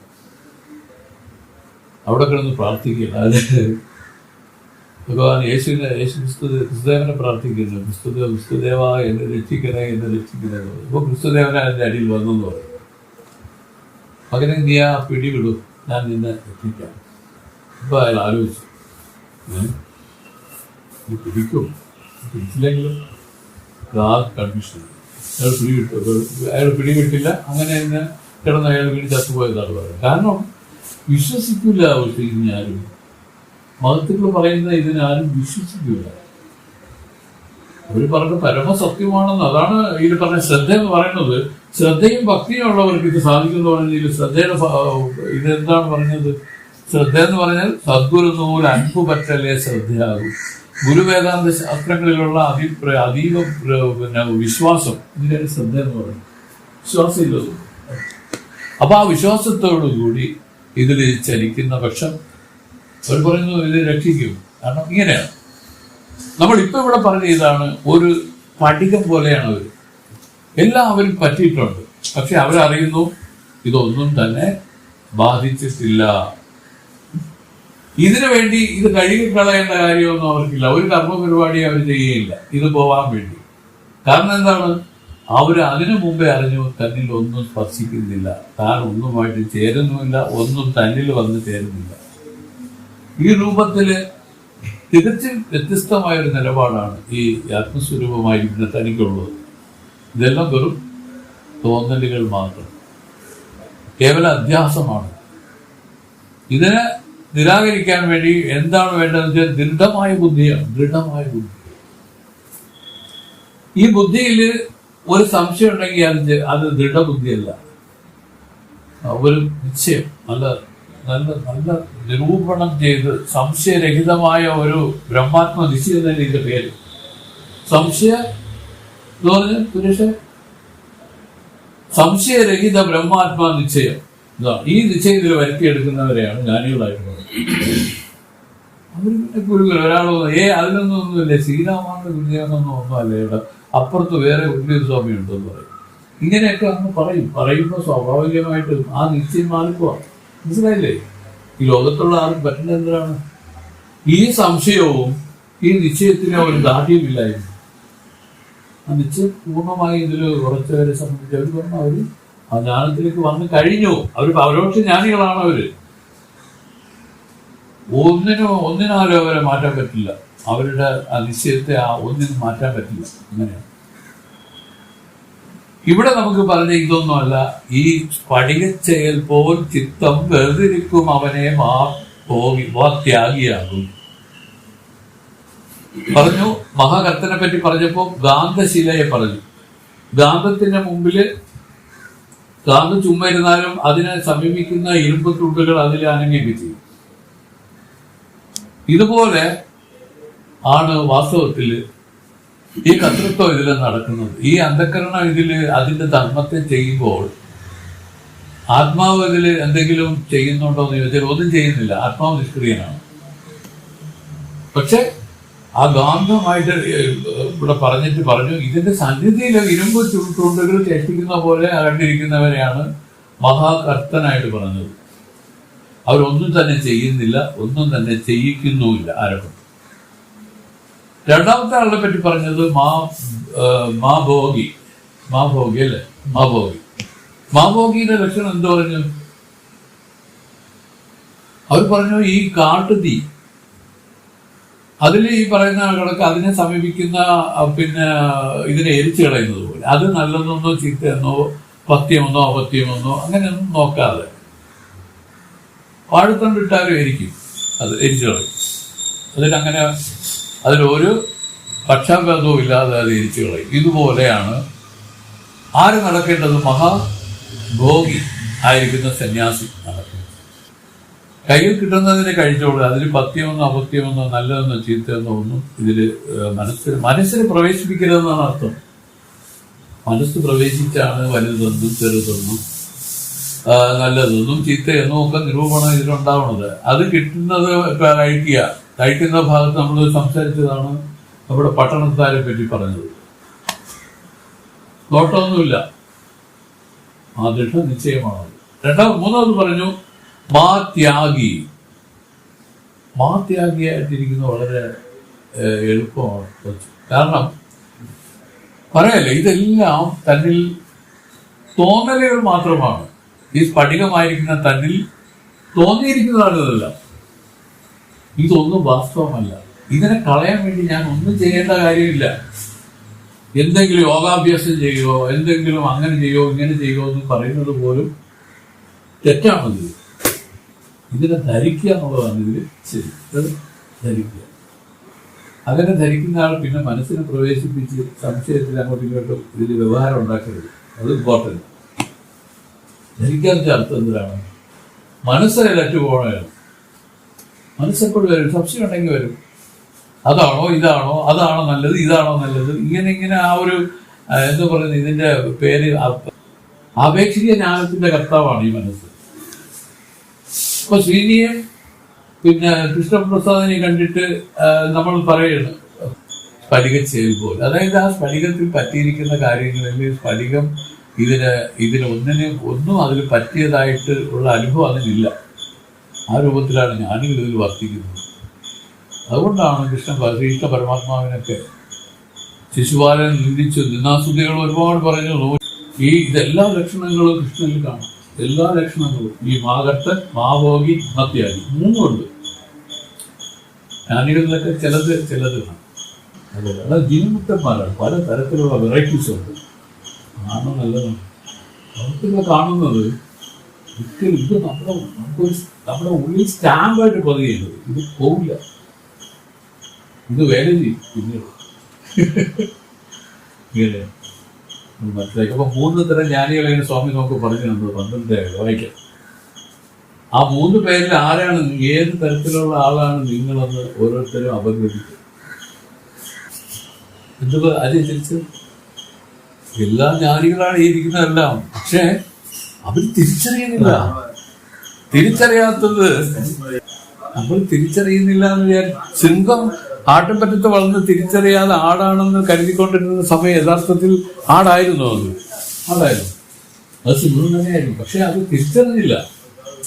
ആടിന്റെ സമ്പർക്കം കൊണ്ട് ആടുമായിട്ട് ചേർന്ന് ആടിനെ നോക്കിക്കൊണ്ട് അതിങ്ങനെ വളർന്നു വന്നു. ആടിനെയാണ് നോക്കുന്നത്, തന്നെ ഇതുവരെ നോക്കിയില്ല. അത് ശരിക്കും തിരിഞ്ഞ് തന്നെ നോക്കാൻ അതിന് സമയം കിട്ടിയില്ല. അത് എപ്പോഴും ബഹിർമുഖ ദൃഷ്ടിയിലല്ലേ നമ്മൾ ഈ ജീവന്മാരിയ്ക്കുന്നത്. വെളിയിൽ നോക്കിക്കൊണ്ടിരിക്കുക, തന്നെ നോക്കൂല. അപ്പോഴാണ് ഒരു ഗുരു വന്ന് ഉപദേശിച്ചത്, നീ നോക്ക്, നീ യഥാർത്ഥത്തിൽ നീ സിംഹമാണ്, നീ നോക്കാൻ പറഞ്ഞു. എവിടെ നോക്കേ? അല്ല, ഞാൻ സിംഹമല്ല, ആട് തന്നെയാണ്. ഞാൻ ജനിച്ചപ്പോഴേ ഇങ്ങനെയാണെന്ന് വിശ്വസിച്ചില്ല. ഒടുവിൽ എന്ത് പാടുപെട്ടാണ് അത് തന്നെ ആ സിംഹമാണെന്ന് അറിയിച്ചത്. ഇതുപോലെയാണ് എല്ലാവരും. നീ ബ്രഹ്മസ്വരൂപമാണ് കുഞ്ഞെ എന്ന് പറഞ്ഞു. ആരെടുത്ത്? ശുഗന്റോടെ ജനകുമാരൻ. അതുവരെ ശുഗൻ എന്തോ വിശ്വസിച്ചിരുന്നത് അവിടെ തിരുത്തപ്പെടുകയും ചെയ്തു.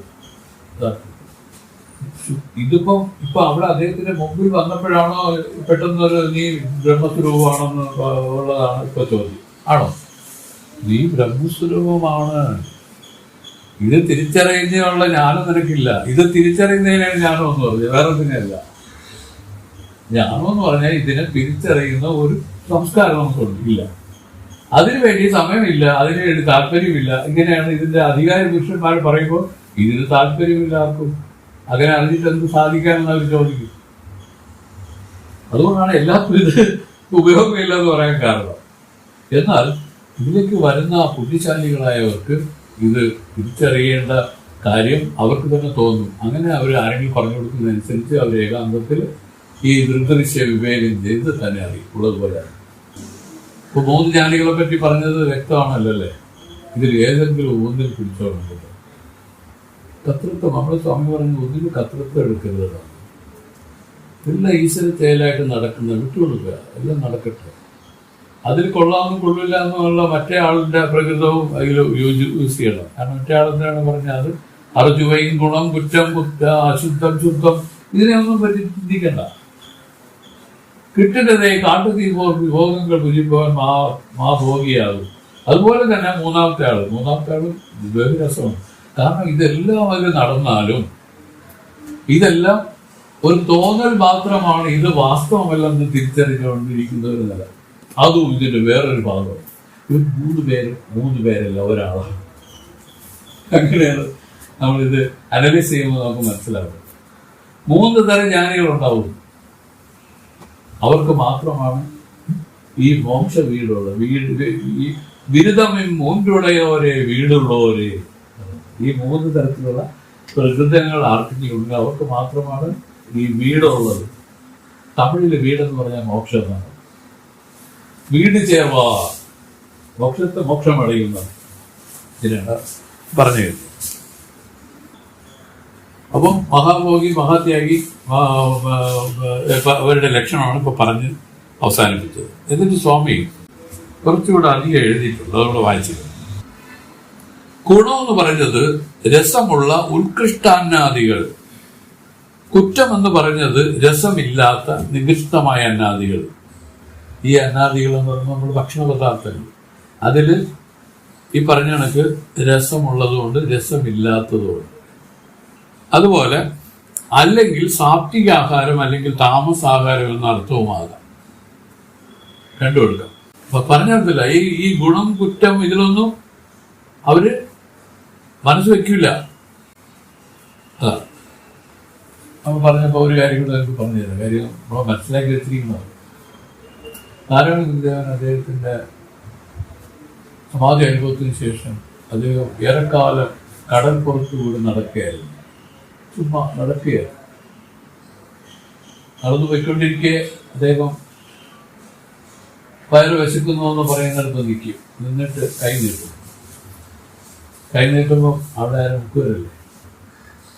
അവർക്ക് എന്തിനാണ് ആഹാരം? മത്സ്യമാണ്. അപ്പോൾ ഭക്ഷണവും കഴിഞ്ഞ തലേ ദിവസത്തെ ഭക്ഷണം പഴിഞ്ഞിയും അതിൽ കുറച്ച് തലേ ദിവസത്തെ മീൻ കഴിക്കും. ഇത് രണ്ടും കൂടെ എടുത്ത് കൊടുക്കും.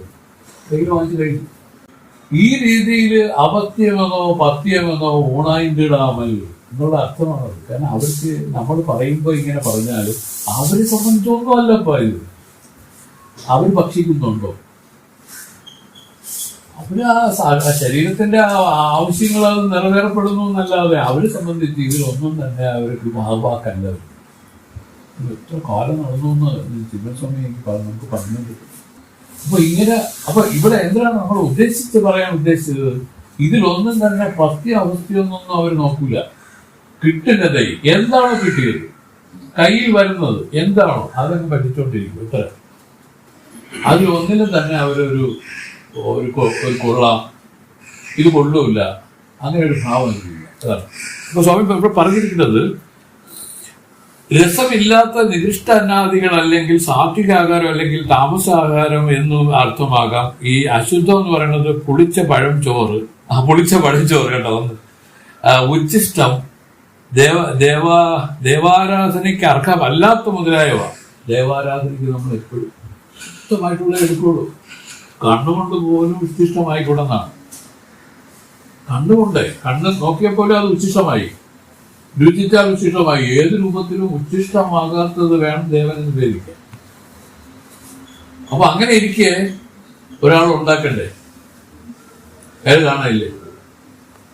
ആരും കാണില്ല. അങ്ങനെയൊക്കെയാണ്. അപ്പൊ അതാർക്ക് അങ്ങനെയുള്ള ഒരു നിവേദ്യം എന്ന് പറഞ്ഞാൽ എന്താണ്? ഇതാണ് ഈ പഴമോ തൻ്റെ ഉള്ളിലിരിക്കുന്ന അമൃതമാണ്. അതാരും ഉച്ഛിഷ്ടമായിട്ടില്ല. അത് തൻ്റെ ഉള്ളിലിരിക്കുകയാണ്. അതാണ് അർഘ്യമായിട്ട് ചെയ്യാനുള്ളത്. എന്തൊക്കെ പിന്നീട് അർത്ഥം വരും. അപ്പോൾ പറയണ്, പുളിച്ച പഴഞ്ചോറ് ഇതൊന്നും ഈ ദേവാരാധനയ്ക്ക് അർഹമല്ലാത്ത മുതലായവ ശുദ്ധി ഇല്ലാത്ത അപ്പോൾ ചമയ്ക്കപ്പെട്ട കണ്ണിന് രമ്യമായും നാവിന് രുചിയുമായുള്ള അന്നാദികൾ. അപത്യം, വൈദ്യശാസ്ത്രങ്ങൾ നിഷേധിച്ചവ. പത്യം, അതിൽ വിധിച്ചവ എന്നറിയുക. ഇവിടെ പൊറുമ എന്നത് വികാരമടയായ്മയാണ്. വികാരമടയായ്മ. കാട്ടുജീബോർ, ഇത് ചന്ദനമരം, ഇത് ഈട്ടിമരം, ഇത് പച്ചമരം, ഇത് പട്ടമരം എന്ന് തരംതിരിക്കാതെ കിട്ടിയവയെ തന്മയമായി അവകളെ ദഹിപ്പിക്കുന്ന ഒരു പ്രകൃതം. ഇതാണ് കാട്ടുതീക്കുള്ളത്. ഇതാണ് നമ്മൾ ആരെ പറ്റി പറഞ്ഞത്? മഹാഭോഗി. മഹാഭോഗിയുടെ ലക്ഷണം പറയുന്നത് ഒരു പറഞ്ഞില്ലെങ്കിൽ നമ്മൾ പറഞ്ഞതിലുണ്ട്. വൈദ്യെന്നോ കഞ്ഞിയെന്നോ വേർതിരിവൊന്നുമില്ല. കിട്ടിയതിനെ അവരെങ്കിലും പറ്റിക്കും. നമ്മളല്ല. ഭോഗി എന്നുള്ള ജ്ഞാനിയെ പറ്റി പറയണം. ഇതാണ് അവരുടെ പ്രകൃതം. നമ്മുടെ മാധവാനന്ദ സ്വാമികൾ ഇവിടെ ഉള്ള കാലം. സ്വാമി അപ്പോൾ സംഗീതക്കാരൊക്കെയാണ് വന്ന് വെച്ചുകൊള്ളുക. അപ്പോൾ ഇവർ ഈ വിളിക്ക് മാറുമ്പോൾ 2 ദിവസം വരില്ല, എന്തല്ല ഒരാഴ്ച വരില്ല. അപ്പോൾ തങ്കിയെടുത്ത് പറഞ്ഞ്, തങ്കി എന്താണോ ഗീത എടുത്താണ് സ്വാമി എന്തോ പറഞ്ഞു. സ്വാമി പറഞ്ഞ്, നീ രണ്ട് കഴിഞ്ഞ് കുളിച്ചെങ്കിൽ പോരെ, അതിലൊന്നും ഒരു കാര്യവുമില്ല, അങ്ങനെ ഇതിലൊന്നും ഒരു പത്യവുമില്ല എന്നുള്ള മട്ടാണ് അവർ പറഞ്ഞതിൻ്റെ അർത്ഥം. ഞാനിവരുടെ ലക്ഷണങ്ങൾ പറയുക. നമ്മളിപ്പം പറയുമ്പോൾ നമുക്കറിയാവുന്നവരുമായിട്ട് ബന്ധപ്പെട്ടും പറയേണ്ടിയിരിക്കും. നല്ല മനസ്സിലാവും. അങ്ങനെയാണ് ഇവിടെ ഒഴുക്കിമാറിയ സ്ത്രീകളും 1, 2 ഒക്കെ കഴിഞ്ഞിട്ടൊക്കെ ഇവിടെ വരുന്നത്. കാരണം ജ്ഞാനാശ്രമമാണ്. ഇതൊരു ക്ഷേത്രമല്ല, ഇത് ജ്ഞാനാശ്രമമാണ്. പ്രതിഷ്ഠ വന്നിട്ട് ഒരു മഹാസമാധി പ്രതിഷ്ഠയാണ് ചെയ്തിരിക്കുന്നത്. ക്ഷേത്രം എന്നുള്ള ആചാരങ്ങളുടെ ഒരു വിളനിലമാണ് ക്ഷേത്രം. അപ്പൊ അയ്യപ്പ അവിടെ വന്നില്ല, അവിടെ ശബരിമലയിൽ പെണ്ണുങ്ങൾ കയറും. ഒരു ആചാരമാണ്, അത്രേ ഉള്ളൂ. അല്ലാതെ വേറൊന്നുമല്ല. സ്ത്രീയെന്നോ പുരുഷനെന്നോ വ്യത്യാസമുണ്ടോ? ഇല്ല, ഒരു വ്യത്യാസവും ഇല്ല. അതാണ് ഞാനും പറയുന്നത്. ജ്ഞാനത്തിൽ ഒരു വേർതിരിവും ഇല്ലാത്തതിനെയാണ് ജ്ഞാനം എന്ന് പറയുന്നത്. വേർതിരിവ് എന്ന് പറയുന്ന മനസ്സറ്റ നിൽക്കുന്ന ഒരു നില തന്നെ ജ്ഞാനം, ആത്മജ്ഞാനികൾ എന്ന് പറയുന്നവരെ വല്ല എതിർത്ത് വേറെ തോന്നുന്നുണ്ടോ? നമ്മൾ ഇതാണ് നമ്മളെ മഹത്വത്തിൽ നിന്ന് നമ്മൾ മനസ്സിലാക്കി. സ്വാമികൾ പറഞ്ഞു അത് ഒരുപാട് കാര്യങ്ങളുണ്ട് ഇതില്, നിങ്ങളത് മനസ്സിലാക്കിയിരിക്കണം. ഇതിപ്പോ അവരെ പോലുള്ളവർ പറഞ്ഞു തരാനുണ്ടോ? ഇല്ല. സ്വാമി പറഞ്ഞു അങ്ങനെയൊക്കെയാണ് ഇവിടെ സ്ത്രീകളൊക്കെ 1, 2, 3 ഒക്കെ അവരൊക്കെ വരണത്, അല്ലാതെ അവർ അഹങ്കാരമായിട്ട് ചെയ്യുന്നതല്ല. ചിന്താന സ്വാമികളും പറഞ്ഞിട്ടുണ്ട്. അപ്പൊ അതിൽ ആക്ഷേപമുള്ളവരുണ്ടായിരുന്നു, ശശികണ്ഠൻ തുടങ്ങിയവരെല്ലാം ആക്ഷേപമുള്ളവരായിരുന്നു. ഇത് ആശ്രമമാണ്, ഇത് ക്ഷേത്രമല്ല. ഇത് ആശ്രമം എന്ന് വെച്ചാൽ സംസാരിക്കുന്ന ഈശ്വരൻ കുടികൊള്ളുന്ന സ്ഥലം, ഇതിനെയാണ് ആശ്രമം എന്ന് പറയുന്നത്. സംസാരിക്കാത്ത ഈശ്വരനാണ് ക്ഷേത്രങ്ങളിൽ കുടികൊള്ളുന്നത്. മനസ്സിലായില്ലേ? ഇത് സംസാരിക്കുക എന്ന് പറഞ്ഞാൽ വേദപരമായ കാര്യങ്ങളൊക്കെ അവർക്ക് മനസ്സിലാക്കി അത് പറഞ്ഞു കൊടുക്കുകയും അങ്ങനെയുള്ള സ്ഥലമാണ്. ഇത് ഒരുപാട് വ്യത്യാസങ്ങളുണ്ട്. അതെയാണ് അജ്ഞാനികൾക്ക് എന്തിനാണ് കുഴപ്പം? ഇത് വേർതിരിച്ചറിയാനുള്ള കഴിവുമില്ല, ആരെങ്കിലും പറഞ്ഞാൽ കേൾക്കുകയില്ല. അവർക്കാണ് ഈ വ്യവഹാരങ്ങൾ അത്രയവരുണ്ടാകും. മഹത്തുക്കൾക്ക് അങ്ങനെ വല്ലതും ഉണ്ടോ? ഒന്നുമില്ല, ഒരു വേർതിരിവുമില്ല ഇതില്. എല്ലാം ആത്മജ്ഞാനികൾ. പറഞ്ഞില്ലേ മോനെ സുഖ, നീ ബ്രഹ്മസ്വരൂപമാണ് ചൂണ്ടി പറഞ്ഞു. അപ്പോഴെങ്ങനെ അദ്ദേഹം ഇങ്ങനെ ശ്രദ്ധിച്ചപ്പോൾ പറഞ്ഞു, നീ ബ്രഹ്മത്തിലാണ് ഇത്രയും നാൾ തപസ് ചെയ്തുകൊണ്ടിരുന്നത്, ബ്രഹ്മത്തിലിരുന്നാണ് നീ തപസ് ചെയ്യുന്നത്. ഇതെല്ലാം പറഞ്ഞു ചെയ്യുന്നുണ്ട്. ആ പുണ്യത്തിന്റെ വൈഭവം അത്രയുണ്ട് ശുഗനെ.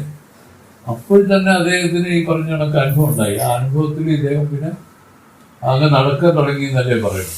അല്ലേ? നടന്നു, വസ്ത്രമൊന്നുമില്ലെന്ന്, വിവസ്ത്രനായി നടന്നു എന്നാണ് പറയുന്നത്.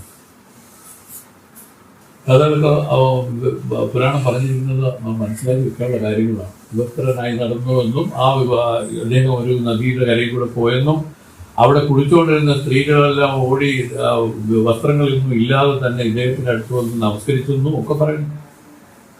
അപ്പോഴാണ് പോലും വ്യാസഭഗവാൻ മോനെ സുഖ എന്ന് പറഞ്ഞ് പുറകെ വരെയാണ്.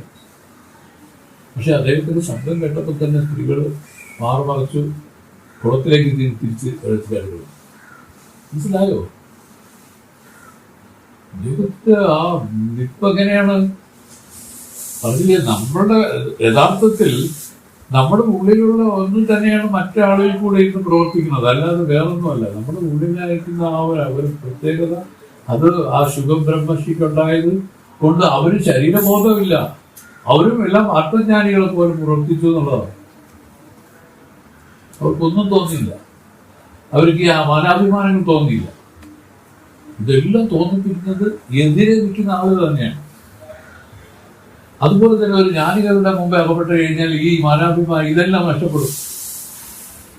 അവർക്ക് ഈ പറഞ്ഞ ഇതെല്ലാം നഷ്ടപ്പെടുക അവരും അറിയുന്നില്ല. പിന്നെ ഉള്ളതാരാണ്? താൻ മാത്രം. ഇതാണ് അതിന്റെ രസം. താൻ മാത്രമായിട്ട് നിൽക്കുന്നു. എതിരെ ഒരാളില്ല, ഒരു ചോദ്യവും ഇല്ല, ഒരു ഉത്തരവും ഇല്ല. ഇതിൽ നിൽക്കുന്ന ഒരു വിശിഷ്ട നിലകളൊക്കെ ഇതിലുണ്ട്. മനസ്സിൽ പോകുമ്പോഴേ അങ്ങനെയാവുള്ളൂ. അല്ല, ഉണർന്നാലും ഉറങ്ങിയാലും ഇതെല്ലാം അവരല്ല അത് ചെയ്യുന്നത്. ഇതെല്ലാം ആ ശരീര മനസ്സുകളുടെ കാര്യങ്ങളാണ്. അപ്പോൾ അവരൊരു ഉറക്കമോ ഒരു ഉണർവോ ഇല്ല, അതെപ്പോഴും ഒരേ കണക്ക് ധരിച്ചുകൊണ്ടിരിക്കും. ഇത് നമ്മളുടെ നിത്യാനുഭവമാണ്. ഇതിനാണ് ഞാൻ അറിയുന്നതാണ്. അറിയാൻ ശ്രമിച്ചാൽ മതി, അത് അറിയാനൊന്നും പറ്റില്ല. അങ്ങനെ അറിഞ്ഞവരാണ്, അറിയാൻ ശ്രമിച്ചവരാണ് ജ്ഞാനികൾ. അതിന്റെ ഫലം അവർ ഈ ആനന്ദ സമുദ്രത്തിൽ പോയി വീണു എന്നുള്ളത് അറിയാൻ പറ്റില്ല. ഇതിന് ശ്രമിക്കുന്നവർ മാത്രമേ ഉള്ളവരൊക്കെ, അതിനാണ് ജ്ഞാനികൾ. അല്ലാതെ ഇതിന് പറ്റും. ബ്രഹ്മാവ്, വിഷ്ണു, രുദ്രൻ, ഇങ്ങനെ 3 ത്രിമൂർത്തികളുടെ ഉള്ളതില് വിഷ്ണു ആണ് പോലും ഈ ബ്രഹ്മാനന്ദത്തെ അറിഞ്ഞത്. മറ്റു രണ്ടുപേരും അറിഞ്ഞില്ല എന്നാണ് ഞാൻ പറഞ്ഞു കേട്ടത്, ഭക്തരും പറഞ്ഞു കേട്ടത്. അത് എങ്ങനെയാണ് വിഷ്ണു അറിഞ്ഞത്? വിഷ്ണു ബ്രഹ്മാനന്ദ സമുദ്രത്തിന്റെ ഒരു തുള്ളി നുകർന്ന ആളെന്നാണ്. ഒരു തുള്ളി. അത്രയ്ക്കും ദുർലഭമാണിത്. ഒരു തുള്ളി നുകർന്ന ആള് വിഷ്ണുവായിട്ട് ഈ ലോകരക്ഷകനായിട്ട് ഇരിക്കുകയാണ്. കേട്ടോ? ശിവഭഗവാൻ അറിഞ്ഞെന്നാണ് പറയുന്നത്. 3500 വർഷമാണ് എല്ലാ വിഗ്രഹവും ഉണ്ടായിട്ട്. അതുവരെ ശിവലിംഗം മംഗളസ്വരൂപമേ ഉണ്ടായിരുന്നു എന്നാണ് പ്രമാണം. അല്ല, ഇതിൽ അഭിപ്രായ വ്യത്യാസം ഉണ്ടെങ്കിൽ ചിലപ്പോൾ ചില ശാസ്ത്രങ്ങൾ അങ്ങനെ പറഞ്ഞായിരിക്കും. പക്ഷെ നമ്മൾ അറിഞ്ഞ കാര്യം പറഞ്ഞാണ്. ശിവനാണ് അറിഞ്ഞതാണ് പറഞ്ഞത്. ശിവനെ ഉള്ളൂ ഭൂമിയിൽ, വിഗ്രഹമായിട്ട് ശിവലിംഗ മാത്രമല്ല. അങ്ങനെ ഇരിക്കുന്നത്. അപ്പം ഇതാണ് നമ്മൾ ഇതിൽ നിന്ന് ആശയം എന്താണ് അജയ പറഞ്ഞു ഉദ്ദേശിച്ചത്? 3 തരം ജ്ഞാനികൾ. ഈ 3 തരം ജ്ഞാനികളുടെ 3 തരം സ്വഭാവങ്ങളാണ്. അതിൽ ഒരാൾ കർത്തൃത്വമേ എടുക്കൂല, ഒരു വക ചെയ്യില്ല, ആരെ കൊണ്ട് ചെയ്യിപ്പിക്കുകയില്ല. ഇത് രണ്ടും മറ്റ് സമാധിയിൽ തന്നെ കഴിയും. അങ്ങനെ ഇരിക്കുന്നവരുണ്ട്. രണ്ടാമത്തെ ആള് കാട്ടുതീ പോലെയാണ്. ഇത് ഏത് തന്നിലകപ്പെട്ടതിനെല്ലാം കാട്ടുതീ ഭക്ഷിക്കുന്ന പോലെ ഭക്ഷിച്ചു കളയും. ഇതിന് ഗുണമെന്നോ കുറ്റമെന്നോ അശുദ്ധമെന്നോ ശുദ്ധമെന്നോ പത്യമെന്നോ അപത്യമെന്നോ ഒന്നും നോക്കില്ല. അത് 2. മൂന്നാമത്തെ ആളുണ്ടല്ലോ, ഇതെല്ലാം പ്രവർത്തിക്കും, എല്ലാം ഉണ്ടെങ്കിലും അത് തന്നിൽ സ്ഫടികം ആയിരിക്കുന്ന തന്നിൽ വെറും ഒരു തോന്നലാണെന്നുള്ള രൂപത്തിൽ കണ്ടുകൊണ്ടിരിക്കും. അതിൽ ഒരു പ്രവൃത്തി ഉണ്ടാവും. അത് സംബന്ധിച്ച് മനസ്സ് വികാരപ്പെടുമ്പോഴാണ് പ്രവൃത്തിയാവുന്നത്. ആ മനസ്സ് വന്നില്ലെങ്കിൽ വികാരമില്ല, വികാരമില്ലെങ്കിൽ പ്രവൃത്തിയില്ല. അതുകൊണ്ട് നിഷ്ക്രിയമാണ്. ഈ നിഷ്ക്രിയമായിട്ട് അതിൽ ആത്മാവിലെങ്ങനെ അങ്ങനെ ഇരിക്കും. ഇതൊക്കെ പതുക്കെ ആ വീട് തെളിച്ചാലേ പറ്റി. സുരേഷ് നമ്മുടെ മാനസികമായിട്ട് പറയുന്നതൊന്നും എടുക്കരുത്. ചില ഭക്തികളുടെ ചില ദിവ്യമായ വചനങ്ങളുടെ ഒരു ഇതാണത്, ഒരു വെളിപ്പെടുത്തലുകളാണ്. നമ്മുടെ ഉള്ളിൽ അലൗകികമായി ഇരിക്കുന്ന ഒരു തത്വമാണ് ഈ പറയുന്നത്. മനസ്സുകൊണ്ട് ചിന്തിക്കാനോ ഊഹിക്കാനോ ഒന്നും സാധ്യമല്ല.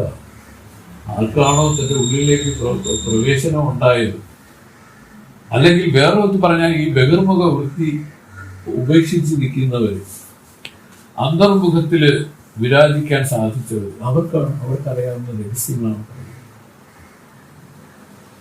അന്തർമുഖ സമാന ബഹിർമുഖ ദുർലഭമായി പോയി. ബഹിർമുഖം ദുർലഭമായി പോയി.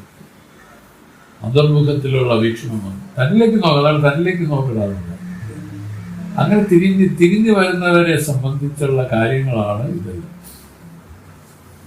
സ്വാമി പിന്നെ എഴുതിയിരിക്കുന്നു, പറഞ്ഞല്ലോ, ഈട്ടിമരം, ഇത് കാട്ട്, അതായത് ഇത് ചന്ദനമരം എന്നൊന്നും നോക്കാതെ തന്മയമായി അവയെ ദഹിപ്പിച്ചുള്ളത്. ഇങ്ങനെയാണ്. ഇതുപോലെ തത്വജ്ഞാനിയും ഉചിതമായ ആഹാരങ്ങളെ നിരതിശയാനന്ദപൂരണ അദ്വൈതാത്മബുദ്ധിയാൽ അല്ലെങ്കിൽ വിദ്യാബുദ്ധിയാൽ തരംതിരിച്ച് കാണാതെ, കിട്ടിയതിനെ വിട്ട് കിട്ടാത്തതിനെ ഇച്ഛിക്കാതെയും താൻ അവകളിൽ മയമാകാതെയും തന്മയമായി ഭുജിക്കും. ഇപ്രകാരം ഭുജിക്കലും നിത്യതൃപ്ത ആത്മദർശനത്താൽ ഭുജിച്ചില്ല ഊണായിത്തിടാമൽ എന്നതിനാൽ നല്ലത് ചീത്ത എന്ന വിചാരത്തിലല്ല ഭുജിക്കുന്നത്. നല്ലതെന്ന് ചീത്ത എന്ന് നോക്കിയല്ല ഭുജിക്കുന്നത് എന്നുള്ള രൂപത്തിൽ അത് പറഞ്ഞു. പിന്നീട് പറയണം, സ്വർണത്തിനാൽ ചെയ്യപ്പെട്ട കടുവ സ്വർണദൃഷ്ടിയാൽ രമ്യമാകുന്നത് പോലെ ബ്രഹ്മദൃഷ്ടിയാൽ സകല ഭോഗങ്ങളും ജീവൻ മുക്തന് രമ്യമായി തോന്നുന്നതിനാൽ ആയിത്തിടാമൽ എന്നും വെറുതിരിക്കും എന്നത് വിദ്യാബുദ്ധിയാൽ എന്നറിയുക. വിരതമിൻ മുൻചുടയവരെ എന്നതിനാൽ തപസ്, തീർത്ഥം, സേവ, അർച്ചന, ദാനം മുതലായ പുറക്കർമ്മങ്ങളോട് കൂടിയുള്ളവർ നിരതിശയാനന്ദ മോക്ഷത്തെ അടയുകയില്ലെന്ന് അർത്ഥമാക്കിയിരിക്കുന്നു. വിരതമിൻ മൂഞ്ചുടയോരെ എന്ന് പറയുന്നത് കാര്യം വേറെ പോലെ. ഇത് 3 ഇതിൽ ജ്ഞാനത്തിലേക്കുള്ള, അതായത് വീട്ടിൽ ചെന്ന് ചേരാനുള്ള വഴി. 3 വഴികൾ. ഇതല്ലാതെ നമ്മൾ പറയണം, തപസ്, തീർത്ഥം, സേവ, അർച്ചനം, ദാനം മുതലായ പുറകർമ്മങ്ങളോട് കൂടി മറ്റുള്ള ഒരു നിരതിശയാനന്ദ മോക്ഷത്തെ അടയുകയില്ലെന്നർത്ഥമാക്കിയിരിക്കുന്നു. അത് ഇതിനെ സ്ഥാപിക്കാൻ വേണ്ടി അതിനെ തള്ളി പറഞ്ഞിരിക്കുക. കാരണം അങ്ങനെയാണ്. ജ്ഞാനം പറയുമ്പോൾ ജ്ഞാനം ഏറ്റവും ശ്രേഷ്ഠമായിട്ട് പറയട്ടെ. ഭോഗത്തെ ഉണ്പാൻ എന്നാൽ കരുത്താവാമേ, പൂരണമാം അകർത്തനക്ക് ഭോഗമുണ്ടോ എന്ന ശങ്കയ്ക്ക് പ്രാരബ്ധവശത്താൽ ഭോഗത്തെ ഉണ്ണവനായും ഉചിതമായ കർമ്മത്തെ ചെയ്യുന്നവനായും ജ്ഞാനിയെ തോന്നിയാലും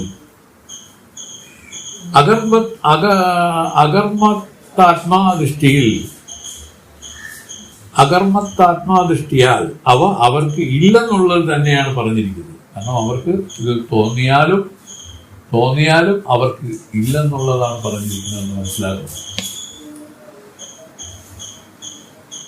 കാരണം അവരുടെ അനുഭവത്തിൽ അങ്ങനെയല്ല. നമുക്ക് തോന്നും അവരെങ്ങനെ ചെയ്തു ഇങ്ങനെ ചെയ്തു എന്നൊക്കെ പറയും. പക്ഷെ അതൊന്നും അങ്ങനെ തോന്നിയാലും അവർക്കൊന്നും ഇത് ഇല്ല എന്നും നമ്മൾ അറിയാനാണ് പറഞ്ഞത്. 26 മെയ്യം കൊണ്ട് പ്രാരബ്ധം തരും വിധി വഴി നിന്നിടവും ഉയ്യും കർമ്മികൾക്ക് അനുഗുണമാവും ഉറുത്തൊഴിൽ ചെയ്തിടവും ചെയ്യുകയും ചെയ്യിക്കുകയും മുടിന്തവനെന്ന് ഉറയിച്ചപ്പോ അതെപ്പടിയോ നെയ്യും തുன்பമകറ്റിയ ഗുരുവേ നലമാം അരുൾവീരേ. മെയ്യം കൊണ്ട് പ്രാരബ്ധം തരും വിധി വരെ നിന്നിടവും ഉയ്യും കർമ്മികൾക്ക് അനുഗുണമാം ഉറുതൊഴിൽ ചെയ്തിടവും ചെയ്യുകയും മുടിന്തവനെന്ന് എന്റെ ഉരയ്പത ചെപ്പുവതെപ്പടിയോ നെയ്യും തുன்பമകറ്റിയ ഗുരുവേ നലമാം അരുൾവീരേ. മെയ്യം കൊണ്ട്, അതായത് ശരീരവും ധരിച്ചുകൊണ്ട്, ശരീരവും പേറിയെന്ന് പറയും, ശരീരവും പേറിയെന്ന് നടക്കും, ധരിച്ചുകൊണ്ട് പ്രാരബ്ധം തരും. പ്രാരബ്ധത്താൽ ഉണ്ടായ നീതിയുടെ നിശ്ചയം പോലെ നിന്നിടവും നിൽക്കുകയും ഉയും കർമ്മികൾക്ക് ജീവിക്കണം എന്ന് കർമ്മകാണ്ഡികൾക്ക് അനുകൂലമായി ഉറുതൊഴിൽ വന്നു ചേരുന്ന കർമ്മോപാസനകളെ ചെയ്യുകയും മുടിന്തവനെന്ത് ജ്ഞാനി കൃതകൃത്യനാണെന്നുള്ളത് ഉരചെപ്പുവതെപ്പടിയോ എപ്പടിയോ എന്ന് വെച്ചാൽ എങ്ങനെയാണെന്ന് അത് ഞാൻ അറിയുന്നില്ല. നെയ്യും തുன்பം ബഹുകാലമായി ഉണ്ടാകുന്നതിന് കാരണമായിരുന്ന ദുഃഖങ്ങളെ അകറ്റിയ ഗുരുവേ, ഒഴിവാക്കിയ അലയോ ഗുരുവേ നലമാം അരുൾവീർ. ഈ സംശയത്തിന് നന്നായി ഉത്തരം അരുളി ചെയ്യണമേ എന്ന് പറഞ്ഞിരിക്കുക. ജ്ഞാനത്താൽ അജ്ഞാന നിവൃത്തി ചെയ്ത് ദുഃഖം ഒഴിച്ചതിനാൽ നെയ്യും തുன்பമകറ്റും ഗുരുവേ എന്ന് പറഞ്ഞിരിക്കുന്നു. അതാണ് പറഞ്ഞതിൽ അവസാനം പറഞ്ഞു വെച്ചിരിക്കുന്നത്. അതായത് ശരീരം ധരിച്ചുകൊണ്ട് എന്ന് വെച്ചാൽ പ്രാരബ്ധത്താൽ വന്ന ശരീരത്തെ ധരിച്ചുകൊണ്ട് നിയതിയുടെ നിശ്ചയം പോലെ നിന്നിടവും, എങ്ങനെയാണോ ആ പ്രാരബ്ധം ഇരിക്കുന്നത് അങ്ങനെ നിൽക്കുകയാണ്. അങ്ങനെ നിന്നിടവും ജീവിക്കണമെന്ന കർമ്മകാണ്ഡികൾക്ക് അനുകൂലമായി വന്നു ചേരുന്ന കർമ്മോപാസനകളെ ചെയ്യുകയും മുടിന്തവനെന്ത് അങ്ങനെ ചെയ്യണം. ഞാനിങ്ങൾ അങ്ങനെ ചെയ്യും. കാരണം വന്നിട്ട് കർമ്മകാണ്ഡികളായിരിക്കുന്നവരാണല്ലോ നമ്മളെല്ലാം വന്നു ചേർന്നത്. അവരെ കൊണ്ട് ഓരോന്നൊക്കെ പറഞ്ഞ് ചെയ്യിപ്പിക്കുകയൊക്കെ ചെയ്തത്. എന്നിട്ട് അങ്ങനെ നിൽക്കുന്നവർ പറയാണ് ജ്ഞാനികളെന്ന്. അതായത് ചെയ്യുകയും മുടിന്തവൻ, ഇതെല്ലാം ഇല്ലാതായവനെന്ന് പറയുന്നല്ലോ ജ്ഞാനികളെ. അത് എങ്ങനെയാണ്? അത് പറയാൻ എന്താണ് കാരണം? ചെയ്യുകയും മുടിന്തവൻ എന്ത് കൃതകൃത്യനാണെന്ന് ഒരു ചെപ്പുവതെപ്പടിയോ എപ്പടിയാണ്, എങ്ങനെയാണ് അങ്ങ് പറയുന്നത് ഞാൻ അറിയുന്നത്. നെയ്യും ബഹുകാലമായി ഉണ്ടാകുന്നതിന് കാരണമായിരുന്ന ദുഃഖങ്ങളെ അകറ്റി അല്ലയോ ഗുരുവേ, ഈ സംശയത്തെ കൂടി ഉത്തരം നൽകണം എന്ന് പറയണം. അപ്പോൾ 27 കൂടെ വായിച്ച് നമുക്ക് നിർത്താം. കാരണം 1 മണി അപ്പോഴേ ആവും. ആടവർ ചെയ് തൊഴിൽ മൂവകയാകും അവിത്തെ വശത്തൂർന്നാൾ ഏടனை മമதை അകந்தை ഉളാർക്കേ ഇകപര വിവകാരം വീടണുകുമെനും ഇച്ഛയുള്ളവർക്കേ വിத்தை പഠിപ്പതെല്ലാം പാടൽ മിகு തൊഴിലാർ പലനുണ്ടോ പരിപൂരണമാനാൽ. ആടവർ ചെയ് തൊഴിൽ മൂവകை ആകും അവിத்தை വശത്തുറുന്നാൾ ഏടனை മമதை അകந்தை ഉള്ളവർക്കേ ഇകപര വിവകാരം വീടണുകുമെനും ഇച്ഛയുള്ളവർക്കേ വിத்தை പഠിപ്പതെല്ലാം പാടൽ മിகு തൊഴിലാൽ പലനുണ്ടോ പരിപൂരണമാണ്. പറയണം, വ്യാഖ്യാനത്തിൽ പറയണം. അവിത്തെ വചത്തൂർ നാളെന്ന് പറഞ്ഞാൽ തത്വജ്ഞാനം ഉണ്ടാകുന്നതിന് മുൻപ്. അവിത്തെ വചത്തൂർ നാൾ തത്വജ്ഞാനം ഉണ്ടാകുന്നതിന് മുമ്പ്.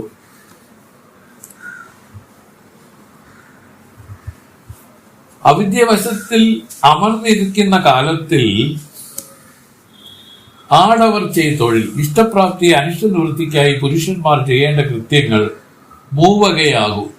3 വിധത്തിലുള്ള കാര്യങ്ങളാണ് ഇഷ്ടപ്രാപ്തിക്കും അതുപോലെ ദുഃഖനിവൃത്തിക്കുമായിട്ട് ചെയ്യേണ്ട കാര്യങ്ങൾ. അവയിൽ ഏഴണൈ ഭോഗത്തിൽ ഇച്ഛയും, മമതൈ കുടുംബത്തിൽ എന്റേതെന്നുള്ള അഭിമാനവും, അകന്തൈ ദേഹത്തിൽ ആത്മത്വ ബ്രാഹ്മണത്വാദി അഭിമാനവും, ഇപ്രകാരം വിവകാരം കൃഷി മുതലായവ ഇഹലോക വ്യവഹാരങ്ങളും യജ്ഞാദികളായ പരലോക വ്യവഹാരങ്ങളും ചെയ്യത്തക്കതാകുന്നു. അങ്ങനെയുള്ളവർക്കാണ് ഇതെല്ലാം ചെയ്യേണ്ടത്. അവിദ്യ വശത്തുനാളെന്ന് വെച്ചാൽ ബ്രഹ്മജ്ഞാനം അടയുന്നതിന് മുമ്പുള്ള കാലം. ഒരാൾ എങ്ങനെയാണ് ഇഷ്ടപ്രാപ്തിക്കും ദുഃഖനിവൃത്തിക്കുമായിട്ട് എന്തെല്ലാം അനുഷ്ഠിക്കുന്നു, ഇതുപോലെ കൃഷി കാര്യങ്ങളെല്ലാം അതിന് ആയിട്ട് ചെയ്തു വന്നതാണ്. വീടണുകുവം എനും ഈ ജന്മം അനേക ജന്മങ്ങളായി താൻ അനുഷ്ഠിച്ചു വരുന്ന നിഷ്കാമകർമ്മ പരിഭാഗ വശത്താൽ ചിത്തശുദ്ധി അടഞ്ഞ് ജഗത്ത് അനിത്യമെന്നും എന്ന് വിവേകം ഉദയമാകുന്നതിനാൽ ഏഷണ മമത അഹന്തകൾ കുറഞ്ഞ് മോക്ഷമടയണം എന്ന ഇച്ഛയുള്ളവർക്ക് വിദ്യ പഠിപ്പതല്ല ഈ ജ്ഞാനശാസ്ത്രങ്ങളിൽ ശ്രവണ മനന നിധിധ്യാസനങ്ങളെല്ലാം ചെയ്യത്തക്കതാകും. പരിപൂരണമാനാൽ വസ്തുപരിച്ഛേദ ശൂന്യമായ ബ്രഹ്മം തന്നെ താനായാൽ പാടൽ ശ്രവണമനനാദികൾ ആയ മോക്ഷകൃത്യങ്ങളാലും മികും തൊഴിലാൽ കൃഷി മുതലായ ഇഹലോക കൃത്യങ്ങളാലും യജ്ഞാദികളായ പരലോക കൃത്യങ്ങളാലും ഫലനുണ്ടോ? അവന് അടയത്തക്ക ഫലം എന്തെങ്കിലും ഉണ്ടോ? ഇല്ല. പാടൻ എന്നത് ഉപലക്ഷണം. ഏതൊരു ലാഭത്തിനു മേലായ ലാഭം വേറൊന്നില്ലയോ അത് ബ്രഹ്മമെന്ന് ആത്മബോധത്തിൽ പൂജ്യപാദ ശങ്കരാചാര്യരും അരുളി ചെയ്തിരിക്കുന്നതിനാലും തന്റെ അനുഭവത്താലും ബ്രഹ്മലാഭത്തിനു ആയതായ ജ്ഞാനികളാൽ അടയത്തക്കതായ ഒരു ലാഭം വേറൊന്നുമില്ലെന്ന് ഇതിന് ഫലനുണ്ടോ പരിപൂരണമാനാൽ എന്ന് കുടുംബബുദ്ധിയും ഭോഗാഗ്രഹവും ഇല്ലാത്തതിനാൽ ഉഴവാദികളും കൃഷി മുതലായ ചെയ്യുന്നതിനുള്ള ആഗ്രഹങ്ങളും സാധാരണ ജീവന്മാർക്ക് വിഷയമായ യജ്ഞാദികളും തനിക്ക് വിഷയമാകാത്തതിനാൽ